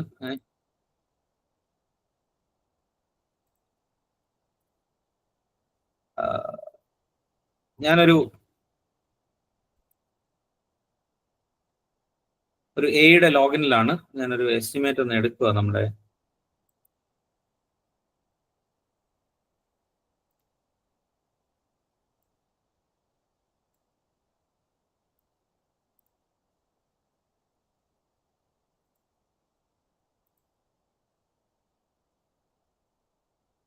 ഓക്കെ, ഇപ്പൊ ഇതൊരു ഓൺഗോയിങ് വർക്കാണ്. ഒരു എയുടെ ലോഗിനിലുള്ള ഒരു ഓൺഗോയിങ് വർക്കാണ്. ഈ ഒരു പേജ് എല്ലാവർക്കും അറിയാൻ തോന്നുന്നു. ഫയൽ ലിസ്റ്റ് സെലക്ട് ചെയ്യുമ്പോഴത്തേക്ക് ഇങ്ങനെ വരും. ഇവിടെ വന്നിട്ടാണ് നിങ്ങൾ ഈ DPR ഒക്കെ ജനറേറ്റ് ചെയ്യുന്ന. നെയ്മാർക്ക് അറിയാം ഇങ്ങനെ ഒരു വർക്ക് ആക്ടിവിറ്റി എന്നൊക്കെ പറഞ്ഞൊരു സാധനം വരും. ഇവിടെ ഒരു ചെറിയ ആരോ ഉണ്ട് റൈറ്റ് സൈഡിൽ. എന്റെ കഴ്സർ കാണാൻ പറ്റുന്നുണ്ടല്ലോ ജോയി അല്ലേ? മൂവി എന്ന് കാണാം. ഓക്കെ, അപ്പൊ ഇവിടെ ഒരു ചെറിയ ആരോ ഉണ്ട്. ഇവിടെയാണ് നിങ്ങൾ ക്രിയേറ്റ് DPR എന്ന് പറഞ്ഞൊരു സാധനം വരുന്നത്. ഇപ്പൊ നമ്മള് ഇവിടെ ഞാനിപ്പോ ക്ലിക്ക് ചെയ്തപ്പോൾ DPR, create RE, delete, work activity എന്ന് പറഞ്ഞ് 3 സാധനം വന്നു. എസ്റ്റിമേറ്റ് ജനറേറ്റ് ചെയ്യുന്ന സമയത്ത് ക്രിയേറ്റ് DPR മാത്രമേ ഇവിടെ കാണത്തുണ്ടായിരുന്നുള്ളൂ. ഇതില് മനസ്സിലാക്കേണ്ട സംഗതി, നമ്മൾ സൈറ്റ് ഹാൻഡ് ഓവർ പെർഫോമൊക്കെ കോൺട്രാക്ടർ സൈൻ ചെയ്ത് എയ്ക്ക് തന്ന് അത് കൗണ്ടർ സൈൻ ചെയ്ത് കഴിഞ്ഞ് very next day book open ആവും. ബുക്ക് ഓപ്പൺ ആവുന്നതിന്റെ കൂടെ ഈ ക്രിയേറ്റ് RE എന്ന് പറഞ്ഞൊരു ഓപ്ഷനും കൂടി നിങ്ങൾക്ക് ഓപ്പൺ ആയി വരും. റിവൈസ് എസ്റ്റിമേറ്റ് ക്രിയേറ്റ് ചെയ്യാനുള്ള പരിപാടിയാണ്. ഇതിൽ ക്ലിക്ക് ചെയ്യുമ്പോഴത്തേക്ക് ഒരു എസ്റ്റിമേറ്റ് അഡീഷണൽ ആയിട്ട് ജനറേറ്റ് ആയി വരും. ആ എസ്റ്റിമേറ്റ് ആണ് സക്സസ്ഫുള്ളി ക്രിയേറ്റഡ് റിവൈസ് എസ്റ്റിമേറ്റ് എന്ന് വരും. ആക്ച്വലി നമ്മുടെ ജോലി, അതായത് ഒരു എസ്റ്റിമേറ്റ് ഉണ്ടാക്കേണ്ട കംപ്ലീറ്റ് ഫോർമാറ്റും ഒക്കെ റെഡിയാക്കേണ്ട ജോലി അവർ ഒറ്റ ക്ലിക്കിൽ തീർന്നു. ഇതാണ് ഇതിന്റെ റിവൈസ് എസ്റ്റിമേറ്റ്. ഇവിടെ ഫയൽ നമ്പർ നോക്കിയാൽ നിങ്ങൾക്ക് കാണാം, ഞാനിവിടെ സെലക്ട് ചെയ്യുന്നുണ്ട്. സാധാരണ ഇത് 2129/2022/2611 എന്നൊക്കെയാണ് ഇത് കടന്നിരുന്നത്. അതിന്റെ കൂടെ ഒരു RE1 എന്ന് പറഞ്ഞിട്ടൊരു നമ്പറും കൂടെ വന്നിട്ടുണ്ട്. അതാണ് റിവൈസ് എസ്റ്റിമേറ്റിന് ഇൻഡിക്കേറ്റ് ചെയ്യുന്ന സാധനം. RE1, 1, 2, 3 എന്നുള്ളത് ഇങ്ങനെ പോകും. രണ്ടാമത്തെ RE വരുമ്പോൾ RE2 ആവും, RE3 ആവും, അങ്ങനെ പോകും. Same general asset, attributes, attachments, financial details, revise estimate, additional documents എന്ന് പറഞ്ഞ് കുറച്ച് സാധനങ്ങളുണ്ട്. അതില് ആദ്യത്തെ 4-5 എണ്ണം ഒന്നും ചെയ്യാനില്ല. ആദ്യത്തെ എസ്റ്റിമേറ്റിലുള്ളത് ഇങ്ങോട്ട് തന്നെ വന്നോളും. റിവൈസ് എസ്റ്റിമേറ്റ് എന്ന് പറഞ്ഞാൽ നമ്മുടെ പഴയ എസ്റ്റിമേറ്റിന് പകരമുള്ള സാധനമാണ്. അഡീഷണൽ ഡോക്യുമെന്റ്സ് എന്ന് പറയുന്ന ഒരു സാധനമുണ്ട്. അതായത് ഈ RE ജനറേറ്റ് ചെയ്യാൻ വേണ്ടി നിങ്ങൾക്ക് പ്രത്യേകിച്ച് എന്തെങ്കിലും ആവശ്യകത ഉണ്ടായിരുന്നോ, ആരെങ്കിലും എന്തെങ്കിലും ഡയറക്ഷൻസ് തന്നിട്ടുണ്ടോ, ലെറ്റേഴ്സ് ഉണ്ടോ, അല്ലെങ്കിൽ ഇന്ന ചെയ്യുന്നതിന് വേണ്ടി ഒരു സോയിൽ ക്ലാസിഫിക്കേഷൻ സ്റ്റഡി നടത്തിയപ്പോഴാണ് ഇത് മനസ്സിലായെങ്കിൽ അതിന്റെ റിപ്പോർട്ടൊക്കെ ഉണ്ടോ, ആ ഡോക്യുമെന്റ്സ് എല്ലാം അറ്റാച്ച് ചെയ്യേണ്ട ഒരു കോളമാണിത്, ഒരു ടാബാണിത്. അഡീഷണൽ ഡോക്യുമെന്റ്സ് എമാർക്ക് അറിയാം, നമ്മുടെ കറസ്പോണ്ടൻസി പോയിട്ട് നോർമലി അറ്റാച്ച് ചെയ്താൽ മതി. ഈ അഡീഷണൽ ഡോക്യുമെന്റ്സ് ഒക്കെ നിർബന്ധമായിട്ട് എമാർ തന്നെ അറ്റാച്ച് ചെയ്ത് കൊടുക്കണം. കാരണം ഇതിന്റെ നെസസിറ്റി ഒന്നും ഓഫീസിൽ ഇരിക്കുന്നവർക്ക് മനസ്സിലാവത്തില്ല. ഈ സാധനം ഇതിനകത്ത് ഇല്ലെങ്കിൽ അവർ തിരിച്ചയക്കും. ഈ കൊടുക്കുന്ന എസ്റ്റിമേറ്റ് എല്ലാം അങ്ങോട്ടും ഇങ്ങോട്ടും അയക്കുന്നു, തിരിച്ചയക്കുന്നു എന്നുള്ളൊരു പരാതി എല്ലാ കാലത്തും, എസ്റ്റിമേറ്റ് ഉണ്ടായ കാലം തൊട്ടുണ്ടെന്ന് എനിക്ക് തോന്നുന്നു. എസ്റ്റിമേറ്റ് തീരുന്നവരെ ആ പരാതി തുടരുകയും ചെയ്യും. അതിനെ ലഘൂകരിക്കാൻ വേണ്ടിയിട്ടുള്ള ഒരു സംഗതിയാണ്. അഡീഷണൽ ഡോക്യുമെന്റ്സ് എല്ലാം എമാർ തന്നെ അറ്റാച്ച് ചെയ്യണം. കാരണം അവർക്ക് അറിയത്തില്ല, ഓഫീസിൽ ഇരിക്കുന്നവർക്ക് ഇത് മനസ്സിലാവത്തില്ല. നെസസിറ്റി റിപ്പോർട്ട്, എന്തിനാണ് ഈ RE ജനറേറ്റ് ചെയ്തിരിക്കുന്നത് എന്നുള്ളത് വളരെ വ്യക്തമായിട്ട് ഇവിടെ എഴുതണം. ആസ് പെർ സൈറ്റ് കണ്ടീഷൻ എന്നൊക്കെ എഴുതി ഒറ്റ വാക്കിൽ കളയരുത്. അതും അവർക്ക് ബുദ്ധിമുട്ടാണ്. So why was it needed എന്നുള്ള കാര്യം എമാർ ഇവിടെ എഴുതണം എന്നുള്ള കാര്യങ്ങളാണ്. എസ്റ്റിമേറ്റ് റിപ്പോർട്ട്, ഡിക്ലറേഷൻ സ്റ്റേറ്റ്മെന്റ് ഒക്കെ ഇതിനകത്തുണ്ട്. കമ്പാരിറ്റീവ് സ്റ്റേറ്റ്മെന്റിലോട്ട് ഞാൻ അവസാനം വരാം. റിവൈസ്ഡ് എസ്റ്റിമേറ്റ് എന്ന് പറയുന്ന ടാബിൽ ക്ലിക്ക് ചെയ്യുമ്പോൾ നമ്മുടെ പ്രൈസിൽ നമ്മൾ നേരത്തെ ജനറേറ്റ് ചെയ്തിട്ടുള്ള എസ്റ്റിമേറ്റ് എമൗണ്ട്, എസ്റ്റിമേറ്റിനെ പോലെ തന്നെ ഒരു സാധനം ഇവിടെ ജനറേറ്റ് ആയിട്ട് വരും. ഇവിടെ ഈ റൈറ്റ് സൈഡിൽ ടോപ്പ് കോർണറിൽ ഒരു റിഫ്രഷ് ബട്ടൺ പോലൊരു സാധനമുണ്ട്. അവിടെ അതിന്റെ മുകളിൽ കഴ്സർ വെക്കുമ്പോൾ സാധനം കാണാം, അപ്ഡേറ്റ് മെഷർമെന്റ്സ് ഫ്രം ബുക്ക് എന്ന് പറഞ്ഞൊരു വാക്ക് കാണാം. അതായത് ബുക്കിൽ നമ്മൾ ഇന്ന് വരെ ഇട്ടിട്ടുള്ള മെഷർമെന്റ്സും കൂടി REയിലേക്ക് കൊണ്ടുവരികയാണ് നമ്മൾ. അത് വേണം, കാര്യം അതും കൂടെ കഴിഞ്ഞാലേ നമുക്ക് ടോട്ടൽ ക്വാണ്ടിറ്റി എത്രയാണെന്നൊക്കെ നമ്മൾ അറിയത്തുള്ളൂ. RE sure you want to update എന്ന് ചോദിക്കും. അപ്ഡേറ്റ് എന്ന് പറഞ്ഞ സാധനം വരും. എമാർ ഇനി ചെയ്യാനുള്ളത് ഇത്രയേ ഉള്ളൂ. നിങ്ങൾക്ക് എക്സ്ട്രാ ഐറ്റം എന്ന് പറഞ്ഞൊരു സാധനം ആഡ് ചെയ്യണമെന്നുണ്ടെങ്കിൽ ഇവിടെ ഒരു ഹെഡ് ഉണ്ട്. അതായത് നമ്മൾ വർക്ക് ചെയ്തുകൊണ്ടിരിക്കുമ്പോൾ നമുക്കൊരു പുതിയൊരു ഐറ്റം വേണം, അത് ആഡ് ചെയ്യണം എന്നുണ്ടെങ്കിൽ ഇവിടെ ഒരു ഹെഡ് ഉണ്ട്. ഈ എക്സ്ട്രാ ഐറ്റം എന്ന് പറയുന്ന ഹെഡിലേക്ക് ക്ലിക്ക് ചെയ്യുമ്പോഴത്തേക്ക് ഇവിടെ നമ്മുടെ പഴയ പൈപ്പ് ലേയിങ്, സപ്ലൈ മെറ്റീരിയൽസ് എന്ന് പറഞ്ഞ സാധനം കിടപ്പുണ്ട്. ഇവിടെ ഒരു പ്ലസ് ബട്ടൺ ഉണ്ട്. ഇത് ക്ലിക്ക് ചെയ്യുമ്പോഴത്തേക്ക് ഒരു അഡീഷണൽ ഹെഡ് വേണം. അഗെയിൻ ഫണ്ട് എസ്റ്റിമേറ്റ് ഉണ്ടാക്കുന്ന പോലെ നമ്മളൊരു DAR സിവിൽ കൊടുക്കുന്നു, ഹെഡിങ് നമ്മൾ കൊടുക്കുന്നു. ഒരു എക്സ്ട്രാ ഐറ്റം ആണ് നമ്മൾ ചെയ്യുന്നതെന്ന് വിചാരിക്കുക. അത് സേവ് ചെയ്യുമ്പോഴത്തേക്ക് ഒരു അഡീഷണൽ ഹെഡിങ് വന്നു. അതാണ് നമ്മുടെ ഇവിടെ 1, 2, 3 എന്ന് പറഞ്ഞ് നമ്മുടെ ബില്ലിൽ കിടക്കുന്ന ഹെഡിങ്സിന്റെ കൂടെ E1 എന്ന് പറഞ്ഞൊരു സാധനം കൂടി വന്നിട്ടുണ്ട്. അതിനകത്ത് നമ്മൾ നേരത്തെ ചെയ്യുന്ന പോലെ സെലക്ട് ചെയ്ത് സ്പെക് ആഡ് ചെയ്ത് അങ്ങ് പോയാൽ മതി. അത് എമാർക്ക് അറിയാം, ഞാൻ അതിലോട്ട് പോകുന്നില്ല. റൂട്ടീൻ സാധനങ്ങൾ തന്നെയാണ്, സ്പെക് ആഡ് ചെയ്ത് പോകാന്നുള്ളത് മാത്രമേ ഉള്ളൂ. ഓക്കെ, ഈ എക്സ്ട്രാ ഐറ്റം ചൂസ് ചെയ്ത് കഴിയുമ്പോൾ നമുക്കൊരു ഹെഡിങ് വന്നിട്ടുണ്ട് E1 എന്ന് പറയുമ്പോൾ. ഇതാണ് ഞാൻ നേരത്തെ പറഞ്ഞത്, date of initiating the proposal. ഇത് വളരെ ഇമ്പോർട്ടന്റ് ആണ്. ഈ RE ജനറേറ്റ് ചെയ്യുന്ന ഡേറ്റ്. ഇപ്പൊ ഫോർ എക്സാമ്പിൾ ഞാൻ ഡിസംബർ 31 ഡേറ്റ് ഇടുന്നതെങ്കിൽ അത് ഓർഡർഡ് ബൈ ഹൂം എന്ന് ചോദിക്കും. അഗൈൻ AXC തൊട്ട് മുകളിലോട്ടുള്ള എല്ലാ ഉദ്യോഗസ്ഥരുടെയും പേര് അതിൽ വരും. പ്രോജക്ട് ഡിവിഷൻ ആയതുകൊണ്ടാണ് തൊട്ട് മുകളിലോട്ട് കിടക്കുന്നത്. പ്രോജക്ട് ഡിവിഷനിലെ AXമാർ ഒറ്റ ഓഫീസിന്റെ പാർട്ട് ആയതുകൊണ്ട് തൊട്ട് മുകളിലേക്കുള്ള എല്ലാവരുടെയും പേര് ഇതിനകത്തുണ്ട്. നോർമലി ഒരു സെക്ഷനിലുള്ള എടുക്കുമ്പോൾ ഇതിനകത്ത് എല്ലാ സംഗതികളും ഒരുമിച്ച് തന്നെ വരും. ഒരു സർട്ടിഫിക്കറ്റ് സാധനം ചോദിച്ചിട്ടുണ്ട്. Similar item does not exist ആണ്. അപ്പൊ ഇത് നമ്മൾ ടിക്ക് ചെയ്യേണ്ട കാര്യമില്ല. ഞാൻ പറഞ്ഞ സാധനത്തിനകത്ത് ഇത് ടിക്ക് ചെയ്യേണ്ട കാര്യമില്ല. സിമിലർ ഐറ്റം എക്സിസ്റ്റ് ചെയ്യുന്നുണ്ടെങ്കിൽ അതിനർത്ഥം ആ ഐറ്റത്തിനെ എടുത്ത് അതിന്റെ ഡേറ്റ മോഡിഫൈ ചെയ്യണമെന്നൊക്കെയാണ്. അതിലേക്കൊന്നും പോകണ്ട, ജസ്റ്റ് അതോടെ കിടന്നോട്ടെ. ഈ ഡേറ്റ് ഇമ്പോർട്ടന്റ് ആണ്. 31/12/2024 ഞാൻ എടുക്കുന്നതെങ്കിൽ ആ 31/12/2024 പ്രിവൈലിംഗ് ആയിട്ടുള്ള LMR-ആയിട്ടായിരിക്കും ഇതിന്റെ റേറ്റ് എല്ലാം കമ്പയർ ചെയ്യാൻ പോകുന്നത്. LMR എന്ന് പറയുന്നൊരു സാധനം ഞാൻ നേരത്തെ പറഞ്ഞു, പലയിടത്തും റേറ്റുമായിട്ട് കമ്പയർ ചെയ്യുന്നുണ്ട്. അപ്പൊ 31/12/2024 ആണ് ഞാൻ കൊടുക്കുന്ന ഡേറ്റ് എങ്കിൽ ആ ഡേറ്റിലെ LMR-ആയിട്ടായിരിക്കും കമ്പയർ ചെയ്യുന്നത്. ഞാൻ ഇത് കൊടുക്കുന്നത് January 1 ആണെങ്കിൽ ആ LMR എല്ലാം മാറും. ഓക്കെ, LMR ക്വാർട്ടറിന് ഒരു ഇമ്പോർട്ടൻസ് ഉണ്ട്. നമുക്ക് 3 മാസം കൂടുമ്പോൾ LMR മാറും. ജാനുവരി, ഫെബ്രുവരി, മാർച്ച് ആദ്യത്തെ ക്വാർട്ടർ, ഏപ്രിൽ, മെയ്, ജൂൺ അടുത്ത ക്വാർട്ടർ, ജൂലൈ, ഓഗസ്റ്റ്, സെപ്റ്റംബർ അടുത്തത്, ഒക്ടോബർ, നവംബർ, ഡിസംബർ അടുത്തത്. അങ്ങനെ 4 ക്വാർട്ടർ ആയിട്ടാണ് ഈ LMR കിടക്കുന്നത്. അപ്പൊ ആ ഡിഫറൻസ് മനസ്സിലായി കാണുമെന്ന് വിചാരിക്കുന്നു. ജാനുവരി 1 തൊട്ട് മാർച്ച് 31 വരെ ഒരേ LMR റേറ്റ് ആണ്. ഏപ്രിൽ 1 തൊട്ട് ആ റേറ്റ് എല്ലാം മാറുക. അപ്പൊ ഈ കൊടുക്കുന്ന ഡേറ്റ് വളരെ ഇമ്പോർട്ടന്റ് ആണ്. അപ്പൊ നിങ്ങൾക്ക് എന്നാണോ നിങ്ങൾ ഈ പറയുന്ന അയാളെ ഐറ്റം എക്സിക്യൂട്ട് ചെയ്യുന്ന ആ ഡേറ്റ് തന്നെ നിർബന്ധമായിട്ട് സെലക്ട് ചെയ്ത് കൊടുക്കാൻ ശ്രദ്ധിക്കുക. അപ്പൊ ഞാനിത് ഇത്രയും പറയാനുള്ള റീസൺ, കഴിഞ്ഞ ഇതിന്റെ മുമ്പത്തെ, ഇപ്പൊ നമ്മൾ ജാനുവരിയിൽ നമുക്കൊരു പുതിയ ക്വാർട്ടർ തുടങ്ങിയിട്ടുണ്ട്. അതിന് തൊട്ടുമുമ്പ് ഡിസംബർ ക്വാർട്ടർ ഉണ്ടായിരുന്നു, നമുക്ക് സെപ്റ്റംബർ ഡിസംബർ ക്വാർട്ടർ ഉണ്ടായിരുന്നു. അതിന് തൊട്ട് മുമ്പത്തെ ക്വാർട്ടറും ഈ ഡിസംബർ ക്വാർട്ടറുമായിട്ട് HDP പൈപ്പിന്റെ ഒക്കെ LMR റേറ്റ് ഒന്ന് കമ്പയർ ചെയ്ത് നോക്കിയാൽ മതി. PVC പൈപ്പിന്റെ LMR റേറ്റ് ഒന്ന് കമ്പയർ ചെയ്ത് നോക്കുക. ഒരുപാട് താഴെ പോയിട്ടുണ്ട്. ഭയങ്കര ബിലോയിലാണ് ഇപ്പോഴത്തെ LMR റേറ്റ് ഒക്കെ കിടക്കുന്നത്. അപ്പൊ അങ്ങനെ ഒരു ഡേറ്റ് സെലക്ട് ചെയ്യുമ്പോൾ തന്നെ ഈ കോൺട്രാക്ടർ കറങ്ങി പോകും. LMR-ആയിട്ട് കമ്പയർ ചെയ്യുമ്പോൾ അതായിരിക്കും ചെറുതായി പോകുന്നത്. അതൊക്കെ എഗ്രീഡ് റേറ്റും കിട്ടൂല, TS റേറ്റും കിട്ടൂല, അതിനേക്കാളും താഴെയുള്ള ഒരു LMR റേറ്റ് ആയിരിക്കും കിട്ടുന്നത്. അപ്പൊ അതുകൊണ്ട് ഡേറ്റ് ഇമ്പോർട്ടന്റ് ആണ്. ഓക്കെ, ഞാൻ എക്സ്ട്രാ ഐറ്റം അങ്ങനെ ചെയ്താൽ മതി. ഇനി ഞാൻ ഐറ്റം നമ്പർ 1 പോവാണ്. ഹെഡിങ് പോകുമ്പോഴത്തേക്ക് ഈ നമ്മൾ RE ജനറേറ്റ് ചെയ്ത് കഴിയുമ്പോൾ ഒരു item RE price by default അതിനകത്ത് ഒരു കുറച്ച് ക്വാണ്ടിറ്റീസ് കിടപ്പുണ്ട്. അത് ഈ കിടക്കുന്ന ക്വാണ്ടിറ്റി എന്ന് പറഞ്ഞു കഴിഞ്ഞാൽ നിങ്ങളുടെ TS എസ്റ്റിമേറ്റിലുള്ള ക്വാണ്ടിറ്റി പ്ലസ് നിങ്ങൾ എംബുക്കിൽ ഇതുവരെ ഇട്ടിട്ടുള്ള ക്വാണ്ടിറ്റി, ഇതെല്ലാം കൂടെ ചേർത്തിട്ടുള്ള ക്വാണ്ടിറ്റി ആയിരിക്കും total RE quantity of the spec എന്നും പറഞ്ഞുകൊണ്ട് ഇവിടെ കാണിക്കുന്ന ഐറ്റം. ഓക്കെ, അത് ബൈ ഡിഫോൾട്ട് പ്രൈസ് നിങ്ങൾ ആദ്യം ജനറേറ്റ് ചെയ്യുമ്പോൾ തന്നെ തനിയെ ഇങ്ങ് കൊണ്ടുതരികയാണ്. അപ്പൊ അവിടെ നമുക്ക് കുറച്ച് പണിയുണ്ട്. ഇപ്പൊ ഞാൻ ഇവിടെ ഈ ഐറ്റം സെലക്ട് ചെയ്തു, ഐറ്റം നമ്പർ 1 സെലക്ട് ചെയ്തു. ബിറ്റുമിനസ് കട്ടിംഗ് എന്ന് പറയുന്ന സാധനമാണ്. ഞാനത് സെലക്ട് ചെയ്തു. ഇവിടെ നമ്മുടെ ആസ് യൂഷ്വൽ നമുക്കൊരു എഡിറ്റ് ചെയ്യാനുള്ള ബട്ടണൊക്കെ വരും. ഈ ടു ബി എക്സിക്യൂട്ടഡ് എന്ന് പറയുന്ന ടാബിലായിരിക്കും ഇത് കിടക്കുന്നുണ്ടാവുക. ഇത് എഡിറ്റ് ചെയ്യാനായിട്ടുള്ള ഓപ്ഷൻ കൊടുക്കുക. എല്ലാ ഐറ്റവും ഇങ്ങനെ എടുക്കണം. ഇതിപ്പോ ടോട്ടൽ ക്വാണ്ടിറ്റി ആണ്, നമ്മൾ എസ്റ്റിമേറ്റിലുള്ള ടോട്ടൽ ക്വാണ്ടിറ്റിയാണ് ഇതിൽ കിടക്കുന്നത്. ഇതിൽ കുറെ നമ്മൾ ഇതുവരെ എക്സിക്യൂട്ട് ചെയ്തിട്ടുണ്ട്.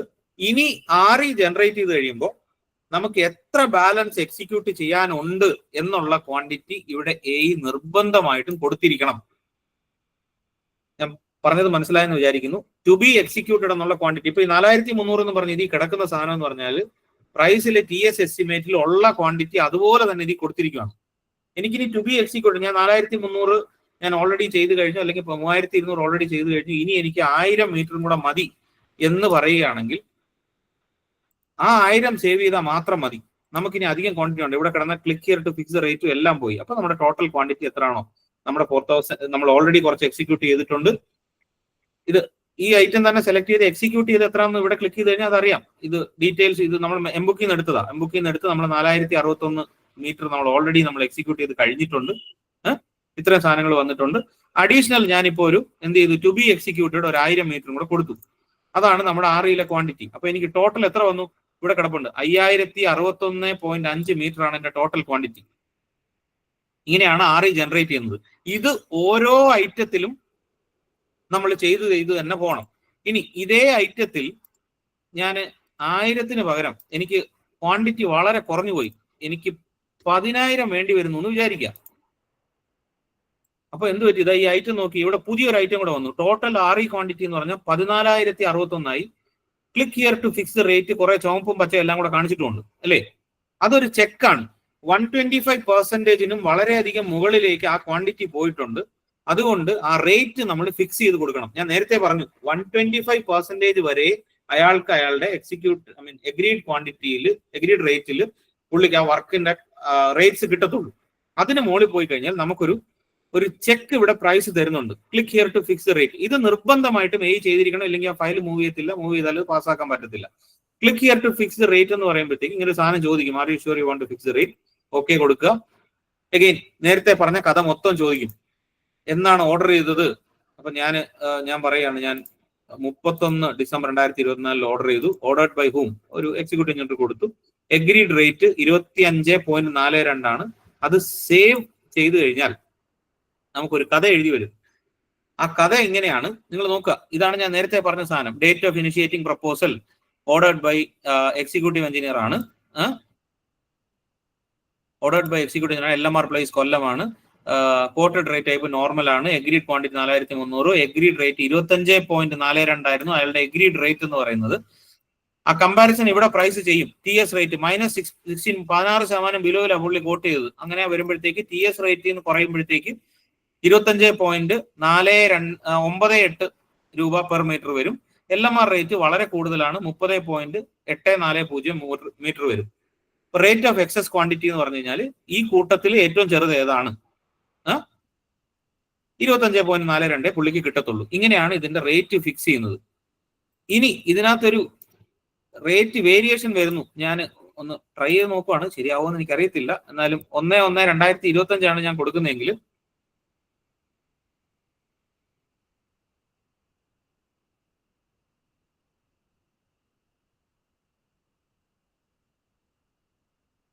LMR റേറ്റ്സ് അപ്ഡേറ്റ് ചെയ്തിട്ടില്ല എന്ന് തോന്നുന്നു. അതാണ് ഇത്രയും. ഓക്കെ, 30.84 തന്നെയാണ്. ചേഞ്ചസ് ഇല്ല LMR റേറ്റിലൊന്നും. ഈ ക്വാർട്ടർ മാറുന്ന ഒരു സിറ്റുവേഷൻ വരുന്നുണ്ടെങ്കിൽ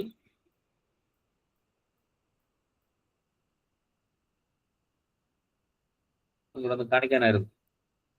ഇറ്റ്സ് ഓൾ ദ സെയിം. അത് PWD ഐറ്റം ആണ്, അതുകൊണ്ടാണ് അതങ്ങനെ മാറാത്തത്. അവർക്ക് അല്ല 100 പോയിന്റ് ആണല്ലോ, കട്ടിങ് ബിറ്റുമൻ ആണ്, അതിനകത്ത് വലിയ മാറ്റം വരാനില്ല. ഫൈൻ. ഒരു നോർമൽ പ്രോസസ്സിൽ ഇങ്ങനെയാണ് റേറ്റ് ഫിക്സ് ചെയ്യുന്നത്. അപ്പോൾ ഇതിനകത്ത് വരുമ്പോഴത്തേക്ക് ഈ 25% മുകളിലുള്ള ഐറ്റം അതിന്റെ ഡേറ്റയും കാര്യങ്ങളും എല്ലാം ഇവിടെ കൊടുത്തിട്ടുണ്ടായിരിക്കും. TS agreed rate, LMR data എന്തുവാണ് സാധനം എന്നൊക്കെ പറഞ്ഞിട്ട് ഇതിനകത്ത് ഇങ്ങനെ കൊടുത്തിട്ടുണ്ടായിരിക്കും. അപ്പൊ നമുക്ക് സപ്ലൈ ഓഫ് പൈപ്പ് ആണ് സാധനം വരുന്നതെങ്കിൽ ഇവിടെ for example click here to fix rate എന്ന് പറഞ്ഞൊരു സാധനമുണ്ട്. സപ്ലൈ ഓഫ് PVC പൈപ്പിൽ ഇവിടെ നമ്മൾ മേ ബി January 1 കൊടുത്തു, 298 മീറ്റേഴ്സ് കൊടുത്തിട്ടുണ്ടെങ്കിൽ ഇവിടെ നോക്കിയാൽ മതി. അയാളുടെ എഗ്രീഡ് റേറ്റ്, ഇതൊരു പൈപ്പിന്റെ സപ്ലൈ ആണ്, PVC പൈപ്പ് 10 kg. പുള്ളി അധികമായിട്ട് ചെയ്തിട്ടുണ്ടെങ്കിൽ എഗ്രീഡ് റേറ്റ് 298 രൂപയാണ്. TS റേറ്റ് 16% ബിലോ കൂട്ടുമ്പോഴത്തേക്കും 356 രൂപയാണ്. കാരണം TS റേറ്റ് മിക്കവാറും വലിയ കൂടുതലായിരിക്കും. TS റേറ്റ് കിടന്നത് പുള്ളി 16% ബിലോയിൽ കോട്ട് ചെയ്തുകൊണ്ട് അങ്ങനെ. LMR റേറ്റ് നോക്കിയേ 226 രൂപയുള്ളൂ. ഇതാണ് ഞാൻ നേരത്തെ പറഞ്ഞത്. ഈ ക്വാർട്ടറൊക്കെ വരുമ്പോഴത്തേക്ക് PVC പൈപ്പിന്റെ ഒക്കെ LMR റേറ്റ് ഭയങ്കര കുറവാണ് കൊടുത്തിരിക്കുന്നത്. അപ്പൊ പുള്ളിയുടെ എഗ്രീഡ് റേറ്റ് 298 രൂപ, പുള്ളിയുടെ LMR റേറ്റ് ഇതുമായിട്ട് കമ്പയർ ചെയ്യുമ്പോൾ 226 രൂപ. അങ്ങനെ വരുമ്പോഴത്തേക്ക് ആ 25% മുകളിൽ പോകുന്ന ക്വാണ്ടിറ്റിക്ക് പുള്ളിക്ക് എത്ര രൂപയെ കിട്ടത്തുള്ളൂ? ഈ LMR റേറ്റേ കിട്ടത്തുള്ളൂ. ഇത് പല കോൺട്രാക്ടേഴ്സിനും അറിയത്തില്ല. അവരറിയാതെ ഈ വർക്ക് ഇങ്ങനെ ചെയ്തുകൊണ്ടേയിരിക്കും. 298 രൂപ കിട്ടുമെന്ന് പറഞ്ഞിട്ട് പുള്ളിക്ക് കിട്ടാൻ പോകുന്ന ഇതായിരിക്കും. ഇതാണ് ഇതിന്റെ ബേസിക് പ്രശ്നം. ഇതേ സംഗതി നമ്മളൊരു LMR പീരീഡ് മാറ്റി കൊടുക്കുന്ന ഒരു സാഹചര്യം വരുവാണെങ്കിൽ, മേ ബി ഓഗസ്റ്റോ ജൂലൈ ഒരു സാധനം കൊടുക്കാന്ന് വിചാരിക്കാം. അപ്പൊ 226 എന്നുള്ള സാധനത്തിൽ എന്തായാലും വേരിയേഷൻ ഉണ്ട്. കണ്ടോ, ആ സമയത്ത് LMR റേറ്റ് 246 ആയിരുന്നു. 226 എന്നുള്ളത് ആ സമയത്ത് 246 ആയിരുന്നു. അപ്പൊ ആ സെലക്ട് ചെയ്യുന്ന ഡേറ്റ് ഓഫ് ഇനിഷ്യേറ്റിംഗ് പ്രപ്പോസൽ എന്ന് പറയുന്ന ഡേറ്റിന് ഇമ്പോർട്ടൻസ് ഉണ്ട്. അത് എയ്മാര് പ്രത്യേകം ശ്രദ്ധിക്കേണ്ടതാണ്. ഇങ്ങനെ ഓരോ ഐറ്റവും എടുത്ത് ഈ click here to fix rate എല്ലാം ക്ലിക്ക് ചെയ്ത് റേറ്റ് ഫിക്സ് ചെയ്തിട്ടേ മുകളിലേക്ക് അയക്കാവുള്ളൂ. അല്ലെങ്കിൽ ഇത് ഫോർവേഡ് ചെയ്യാൻ പറ്റത്തില്ല. ഇത് കഴിഞ്ഞിട്ട് ഒരു കമ്പാരിറ്റീവ് സ്റ്റേറ്റ്മെന്റ് എന്ന് പറയുന്ന ഒരു സാധനം പ്രൈസ് തന്നെ നമുക്ക് തരും. ഇതാണ് എനിക്ക് തോന്നുന്നത് ജിജോ ആണ് ചോദിച്ചതെന്ന് തോന്നുന്നു. അപ്പൊ ഈ കമ്പാരിറ്റീവ് സ്റ്റേറ്റ്മെന്റ് പ്രൈസ് കാൽക്കുലേറ്റ് ചെയ്ത് നമുക്ക് തരും. ഒരു ഒറിജിനൽ എസ്റ്റിമേറ്റിന്റെ rate, quantity, RE amount first കോളത്തിലുണ്ട്, ഒറിജിനൽ എസ്റ്റിമേറ്റുമായിട്ട് ബന്ധപ്പെട്ടത്. എഗ്രീഡ് ക്വാണ്ടിറ്റി ആയിട്ടുള്ള സാധനം ഇതിനകത്ത് ഇവിടെ കാണിച്ചിട്ടുണ്ട്. RE quantity to be executed ബാക്കി എല്ലാം കൂടെ ചേർത്തുള്ള കാര്യങ്ങളുണ്ട്. അതിന്റെ RE എമൗണ്ട് ഒരു കമ്പാരിസൺ ഉണ്ട്. നേരത്തെ ചോദിച്ച എക്സസും സേവിങ്സും ആയിട്ടുള്ള ഒരു കമ്പാരിസണും ഉണ്ട്. ഓവറോൾ പെർസെന്റേജ് ക്വാണ്ടിറ്റി വേരിയേഷനും ഇവിടെ കാണിച്ചിട്ടുണ്ട്. ഇതിപ്പോ ഒരു എനിക്ക് തോന്നുന്ന കുറച്ച് എക്സസിൽ പോയി കിടപ്പുണ്ട്, കാരണം നമ്മൾ ഒരുപാട് വേരിയേഷൻസ് ഒന്നും വരുത്താത്തതുകൊണ്ട്. ഇങ്ങനെ ഒരു കമ്പാരിറ്റീവ് സ്റ്റേറ്റ്മെന്റും നമുക്ക് പ്രൈസ് തന്നെ തരും. ഈ ഡൗൺലോഡ്സിൽ പോകുമ്പോഴത്തേക്ക് ഈ കമ്പാരിറ്റീവ് സ്റ്റേറ്റ്മെന്റ് എല്ലാം PDF-ഉം അതിന്റെ എസ്റ്റിമേറ്റ് റിപ്പോർട്ടും ജനറൽ അബ്സ്ട്രാക്റ്റും എല്ലാം കമ്പാരിറ്റീവ് സ്റ്റേറ്റ്മെന്റ് വരുമ്പോൾ ജനറേറ്റ് ചെയ്യുമ്പോഴത്തേക്ക് ഇതാണ് അതിന്റെ PDF. നമ്മുടെ DB4 സ്റ്റേറ്റ്മെന്റ് എന്നൊക്കെ പറഞ്ഞ് 1600F എന്നൊക്കെ പറഞ്ഞിട്ടുള്ള സാധനമാണ്. അത് ഇതുപോലെ അതിനകത്ത് ഒരു അഡീഷണൽ സാധനം കൂടെ ചേർത്തിട്ടുണ്ട് അവർ, ഒറിജിനൽ എസ്റ്റിമേറ്റും ആയിട്ടുള്ള ഒരു സംഗതി എന്ന് പറഞ്ഞത് അതിനകത്ത് വേണ്ട. ഇങ്ങനെ ഒരു കമ്പാരിറ്റീവ് സ്റ്റേറ്റ്മെന്റ് നമുക്ക് ഡൗൺലോഡബിൾ ആയിട്ട് കിട്ടും. Overall variation, grand total, difference, excess എത്ര, സേവിങ്സ് എത്ര എന്നുള്ളൊരു കണക്ക് കിട്ടും.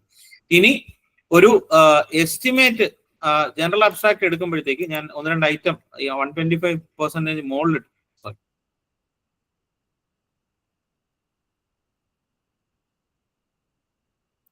ഒരു അബ്സ്ട്രാക്ട് എസ്റ്റിമേറ്റ് എടുക്കുമ്പോൾ ഇങ്ങനെയായിരിക്കും ഇതിന്റെ അബ്സ്ട്രാക്ട് എസ്റ്റിമേറ്റ് വരുന്നത്.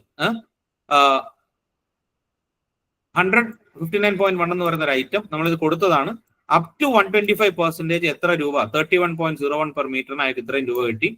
ടോട്ടൽ എക്സസ് ക്വാണ്ടിറ്റി 125% മുകളിൽ പോകുമ്പോഴത്തേക്ക് 25.42 പെർ മീറ്ററെ പുള്ളി കിട്ടത്തുള്ളൂ. ഇങ്ങനെയാണ് ഇതിന്റെ ഒരു സ്റ്റേറ്റ്മെന്റ് പുറത്തിറങ്ങി നമുക്ക് അവസാനം കിട്ടാൻ പോകുന്നത്. 125 വരെ എത്ര, 125 കഴിഞ്ഞിട്ട് എത്ര എന്നുള്ളൊരു കൃത്യം റേറ്റ് നമുക്ക് ഇങ്ങനെ വന്നുകൊണ്ടിരിക്കും. ഇതാണ് ഇതിന്റെ ഒരു സംക്ഷിപ്ത രൂപം എന്ന് പറയുന്നത്. മാർക്ക് വേറെ പിന്നെ ജോലിയൊന്നുമില്ല. ആറി അങ്ങോട്ട് ജനറേറ്റ് ചെയ്യുക, ഫോർവേഡ് ചെയ്യുക, ആറി അപ്രൂവൽ എന്ന് പറഞ്ഞിട്ട് ചോദിക്കുക. ഇപ്പൊ 10% കൂടുതൽ ഇതിന്റെ എമൗണ്ട് വരികയാണെങ്കിൽ റിവൈസ് AS എന്ന് പറഞ്ഞ് ഞാൻ അയക്കുക. റിവൈസ് ASന് പിന്നെ അപ്രൂവിംഗ് അതോറിറ്റി ഗവൺമെന്റിലൊക്കെ പോയി ഇനി ഒരു AS കിട്ടാനൊന്നും സാധ്യതയില്ല. നേരത്തെ ചോദിച്ചതുപോലെ ഓവറോൾ സൂക്ഷിച്ചു വെച്ചിരിക്കുന്ന എമൗണ്ടിൽ ബാലൻസ് ഉണ്ടെങ്കിൽ അങ്ങനെ ബാലൻസ് വെച്ചിട്ട് ഈ AS കവർ ചെയ്യാൻ പറ്റുന്നുണ്ടെങ്കിൽ അതിനൊരു അപ്രൂവൽ മാത്രം കൊടുത്താൽ മതി, ബാക്കി പരിപാടി തീരും. എപ്പോഴാണോ ഈ ആറി അപ്രൂവ് ചെയ്യുന്നത്, ഈ ആറി അപ്രൂവ് ചെയ്യുന്നത് വരെ ഇതിനകത്ത് മെഷർമെന്റ് ഇട്ടുകൊണ്ടേയിരിക്കാം, ഒരു ബുദ്ധിമുട്ടുമില്ല. എത്ര ക്വാണ്ടിറ്റിക്കാണോ ആറി അപ്രൂവ് ചെയ്യുന്നത്, ആറി അപ്രൂവ് ചെയ്ത് കഴിഞ്ഞിട്ട് തൊട്ടടുത്ത നിമിഷം ജനറേറ്റ് ചെയ്യുന്ന ബില്ലിൽ അതുവരെയുള്ള ആറി ക്വാണ്ടിറ്റി മൊത്തം കൂടെ ചേർത്തുകൊണ്ടുള്ള ബില്ലായിരിക്കും വരാൻ പോകുന്നത്. ആറി പാസ്സാവാതെ ആറി ക്വാണ്ടിറ്റിയിൽ ആറിയിലുള്ള ക്വാണ്ടിറ്റീസ് ഒന്നും ബില്ല് ചെയ്യാൻ പറ്റത്തില്ല എന്ന് മാത്രമേ ഉള്ളൂ. ഇത്രയാണ് ആറിയെ കുറിച്ചുള്ള ഒരു കഥ. ഇനി ഇത് ഓഫീസിൽ ചെയ്തു നോക്കുക. സംശയങ്ങൾ വരുന്ന സമയത്ത് വിളിച്ചാൽ മതി. നമുക്ക് കറക്ഷൻസോ അല്ലെങ്കിൽ അതിനകത്ത് മോഡിഫിക്കേഷൻസോ എന്തെങ്കിലും വേണമെന്നുണ്ടെങ്കിൽ അന്നേരം പറയാം. സംശയങ്ങൾ എന്തെങ്കിലും ഉണ്ടെങ്കിൽ പെട്ടെന്ന് തീർക്കാം. അൻവർ സാദ് ചോദിച്ചു. സാർ, എന്റെ സംശയം, ഒരു പർട്ടിക്കുലർ ഐറ്റം 25% വരെ എക്സീഡ് ചെയ്യാം എന്ന് PWD മാനുവലിലുണ്ട്.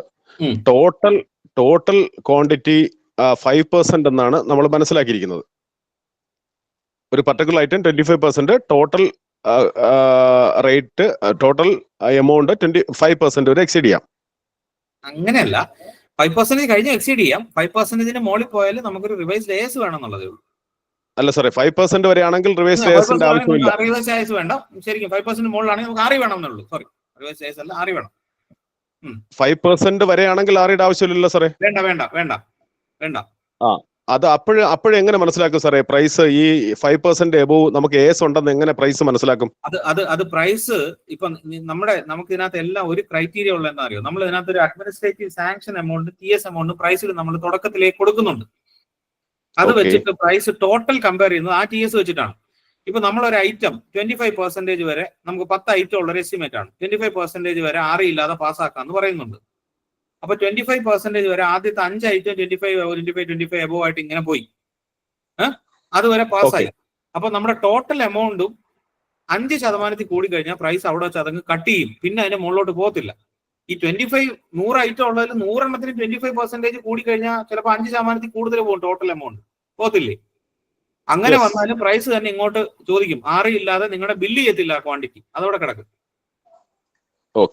മനസ്സിലായോ? അങ്ങനെ നമുക്കത് ചെക്ക് ചെയ്യാൻ പറ്റും.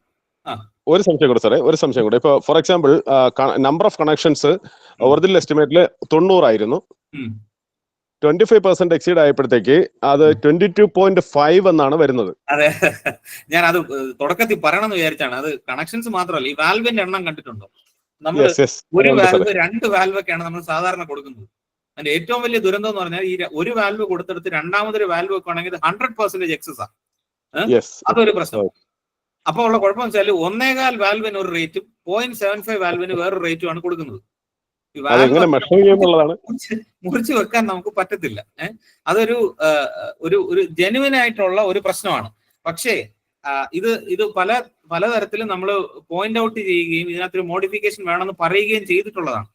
പക്ഷെ അതിന്റെ പ്രശ്നം എന്ന് വെച്ചാൽ ഈ ഗവൺമെന്റ് ഉത്തരവുകൾ ഇന്റർപ്രറ്റ് ചെയ്യുന്ന ഒരു ശൈലിയുണ്ട്. അത് ഗവൺമെന്റ് ഉത്തരവ് വേഗമാണെന്ന് പറയാൻ പറ്റത്തില്ല. അതിനകത്ത് പെർസെന്റേജ് കണക്കിൽ തന്നെ ഇത് പറഞ്ഞിരിക്കുന്നു. നമ്മളുടെ ഡിമാൻഡ് എന്താണെന്ന് അവർ ചോദിക്കുന്നുണ്ട്. നമ്മൾ പറയുന്ന ഈ 0.25 എന്ന് പറയുന്ന എണ്ണം വരുന്ന സാധനത്തിന് പാടില്ല. അതിന് വേറെ എന്തെങ്കിലും ഒരു ഏതർ നമ്പേഴ്സ് എന്ന് പറഞ്ഞിട്ടുള്ളൊരു വേരിയേഷൻ വരുത്തണം.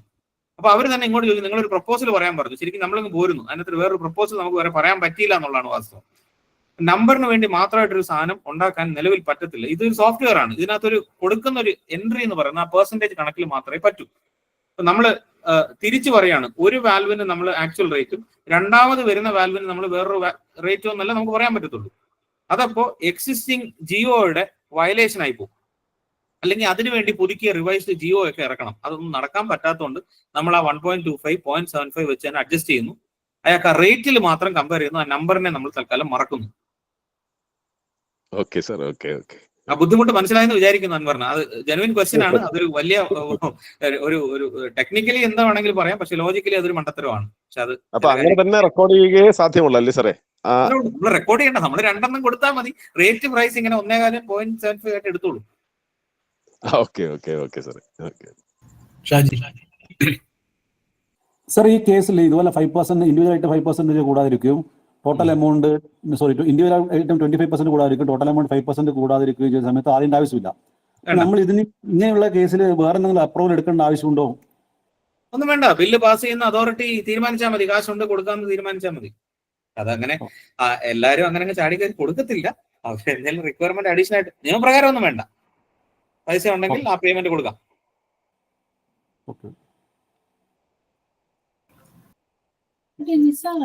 ഓക്കെ, ഇനി വേറെ ആരെങ്കിലും? ഹലോ സാറേ, സുനിലാണ്. സാർ, ഇതിലേ ഇപ്പോ നമ്മള് ആർക്കും ഒരു എക്സ്ട്രാ ഐറ്റം കൊടുക്കുന്ന സമയത്ത് അത് ഡേറ്റ് ഓഫ് ഇനിഷ്യേറ്റിംഗ് പ്രപ്പോസൽ അത് കൊടുക്കുന്നുണ്ട്. അത് നമ്മൾ ആ ചെയ്യുന്ന ഡേറ്റ് ആണോ കൊടുക്കേണ്ടത്, അത് നമ്മൾ എന്നാണോ ആറി ജനറേറ്റ് ചെയ്യുന്നത് അന്ന് കൊടുത്താൽ മതിയോ? വർക്ക് ചെയ്ത് കഴിഞ്ഞിട്ട് ജനറേറ്റ് ചെയ്യുന്നതല്ലേ. അത് ശരിക്കും പറഞ്ഞാൽ നമുക്ക് ആ വർക്ക് എപ്പോ എക്സിക്യൂട്ട് ചെയ്യേണ്ടി വരുന്നു ഓൺ ദി ഫീൽഡ് എന്നുള്ളതാണ് അതിന്റെ സിഗ്നിഫിക്കൻസ്. അപ്പൊ ആ സമയത്താണല്ലോ പുള്ളിക്ക് അതിന്റെ റേറ്റിന്റെ ആവശ്യം. ആ എക്സിക്യൂട്ട് ചെയ്യുന്ന സമയത്തുള്ള റേറ്റ് ആണ് പുള്ളിക്ക് വേണ്ടത്. നിങ്ങൾ ശ്രദ്ധിച്ചാൽ മതി, പ്രൈസിൽ പ്രീവിയസ് ഡേറ്റ് കൊടുക്കാൻ പറ്റുന്ന രണ്ട് സാധനങ്ങൾ, ഒന്ന് ആറിയാണ്, ഒന്ന് ആ ടെൻഡർ സമയത്ത് ഒരു ആക്ച്വൽ ഡേറ്റ് ഓഫ് ക്ലോസിംഗ് എന്ന് പറഞ്ഞൊരു സാധനം കൊടുക്കും. അത് പ്രീവിയസ് ഡേറ്റ് കൊടുക്കാൻ പറ്റും. അത് വലിയ സിഗ്നിഫിക്കന്റ് ആയിട്ടുള്ള സാധനമല്ല. പക്ഷേ ഈ ആറിയിൽ മാത്രമേ ഉള്ളൂ പ്രൈസിൽ ഒരു പ്രീവിയസ് ഡേറ്റ് കൊടുക്കാൻ പറ്റുന്നത്. അതിന് ഇങ്ങനെ ഒരു സിഗ്നിഫിക്കൻസ് ഉണ്ട് ശരിക്കും പറഞ്ഞു. അത് എന്നാണോ ആ വർക്ക് നമുക്ക് എക്സിക്യൂട്ട് ചെയ്യേണ്ടത് അതാണ് date of initiating the work, initiating the proposal എന്ന് പറയുന്നത്. ചിലർ വിചാരിക്കും ഞാൻ ഇന്നത്തെയാണ് ഇനിഷ്യേറ്റ് ചെയ്യുന്നത്, അതുകൊണ്ട് ഇന്ന് കൊടുക്കണം, വർക്ക് ഒരു മാസം മുമ്പേ തീർന്നു പോയി എന്നുള്ളതാണ്. ശരിക്കും അങ്ങനെയല്ല. എന്നാണോ വർക്ക് ചെയ്തത് അന്നത്തെ ഡേറ്റാ കൊടുക്കണം. ഓക്കെ സാറേ. സാർ, അതുപോലെ ഈ എഗ്രിമെന്റ് അതോറിറ്റി തന്നെയാണോ അവിടെ അപ്രൂവൽ ആയിട്ട് കൊടുക്കേണ്ടത്? നോർമൽ കേസിൽ ഞാൻ ഈ ആണ് കൊടുക്കാറ്, ചിലത് SCയും കുഴപ്പമില്ല. പണ്ടത്തെ നമ്മുടെ ഇത് പ്രകാരം AXC തൊട്ട് മുകളിലോട്ടുള്ള ഏതൊരു ഉദ്യോഗസ്ഥന്റെ ഒരു അനുമതി വേണം എന്നുള്ളതേ ഉള്ളൂ. അതായത് ഈ ഒറ്റയ്ക്ക് ഒരു തീരുമാനം എടുക്കരുത് എന്നുള്ളതാണ് അതുകൊണ്ട് ഉദ്ദേശിക്കുന്നത്. ഒരു കാര്യം കൂടി ഈയുടെ പേര് കൊടുത്താലും പക്ഷെ അവർ അറിഞ്ഞിരിക്കണം കേട്ടോ. Okay sir. സാറേ, അതുപോലെ ഇപ്പോ ഒരു ആറി അപ്രൂവലിന് വേണ്ടിയിട്ട് അയച്ചു, അത് അപ്രൂവൽ ആയി എന്നുള്ള ഇൻഫർമേഷൻ HD സർക്കിളിൽ നിന്ന് കിട്ടി. അപ്പൊ ഞാൻ നേരത്തെ ഒരു ബില്ല് ജനറേറ്റ് ചെയ്തിരുന്നു, പക്ഷെ എക്സ്ട്രാ ഐറ്റംസ് ഉള്ളത് കൊണ്ട് അതിന്റെ റേറ്റ് ബില്ലിലേക്ക് കയറി വന്നിരുന്നില്ല. പക്ഷെ അപ്രൂവൽ ആയി എന്ന് പറഞ്ഞിട്ടും ഞാൻ ചെയ്ത ബില്ലിനെ റിവേർട്ട് ചെയ്തിട്ട് ഞാൻ വീണ്ടും വാലിഡേറ്റ് ചെയ്ത് നോക്കി, പക്ഷെ അപ്പോഴും സെയിം എമൗണ്ട് തന്നെയാണ് അതിൽ കിടന്നിരുന്നത്. അപ്പൊ അത് എന്തുകൊണ്ടായിരിക്കും? മറ്റേ സപ്ലിമെന്ററി അഗ്രിമെന്റ് വെക്കാത്തത് കൊണ്ടാണോ? അത് അപ്രൂവ് ചെയ്തിട്ടുണ്ടോ? അല്ല സാറേ, ഞാൻ അത് എന്റെ അടുത്ത് അങ്ങനെ അപ്രൂവ് ആയി എന്നുള്ള ഇൻഫർമേഷൻ ആണ് എനിക്ക് തന്നത്. അപ്രൂവ് ആയിട്ടുണ്ട്. ഗിരണുണ്ട്. അപ്രൂവ് ആയിട്ടുണ്ട്. അത് എനിക്ക് നോർമലി അഗ്രിമെന്റ് വെച്ചിട്ടില്ല സാർ. സപ്ലിമെന്ററി അഗ്രിമെന്റ് എക്സിക്യൂട്ട് ചെയ്യാൻ ഓർഡർ കൊടുത്തിട്ടേ ഉള്ളൂ, അത് അപ്ലോഡ് ചെയ്തിട്ടില്ല. അതുകൊണ്ടല്ല, അപ്രൂവ് ആറി കൊടുക്കുമ്പോൾ ബില്ല് വരേണ്ടതാണ്. എനിക്കൊന്ന് ഹെൽപ്പ് ഡെസ്ക് വഴി ഒന്ന് അയക്കുമോ സുനിലെ? ഞാനൊന്ന് നോക്കാം. അല്ല, ഗിരണ ഒന്ന് അയച്ചാൽ ഞാനൊന്ന് നോക്കാം. അതെന്താ സംഗതി നോക്കാം. അത് കഴിഞ്ഞിട്ട് നമുക്ക് ഈ സപ്ലിമെന്ററി അഗ്രിമെന്റ് എക്സിക്യൂട്ട് ചെയ്തിട്ടും കൂടെ ഒന്ന് വെരിഫൈ ചെയ്യാം. പക്ഷെ അങ്ങനെ അല്ല, അപ്രൂവ് ആറി കൊടുത്താൽ തന്നെ അത് വരേണ്ടതാണ്. വേറെ എന്തെങ്കിലും പ്രശ്നമായിരിക്കും. ഞാൻ നോക്കാം. Okay sir, thank you.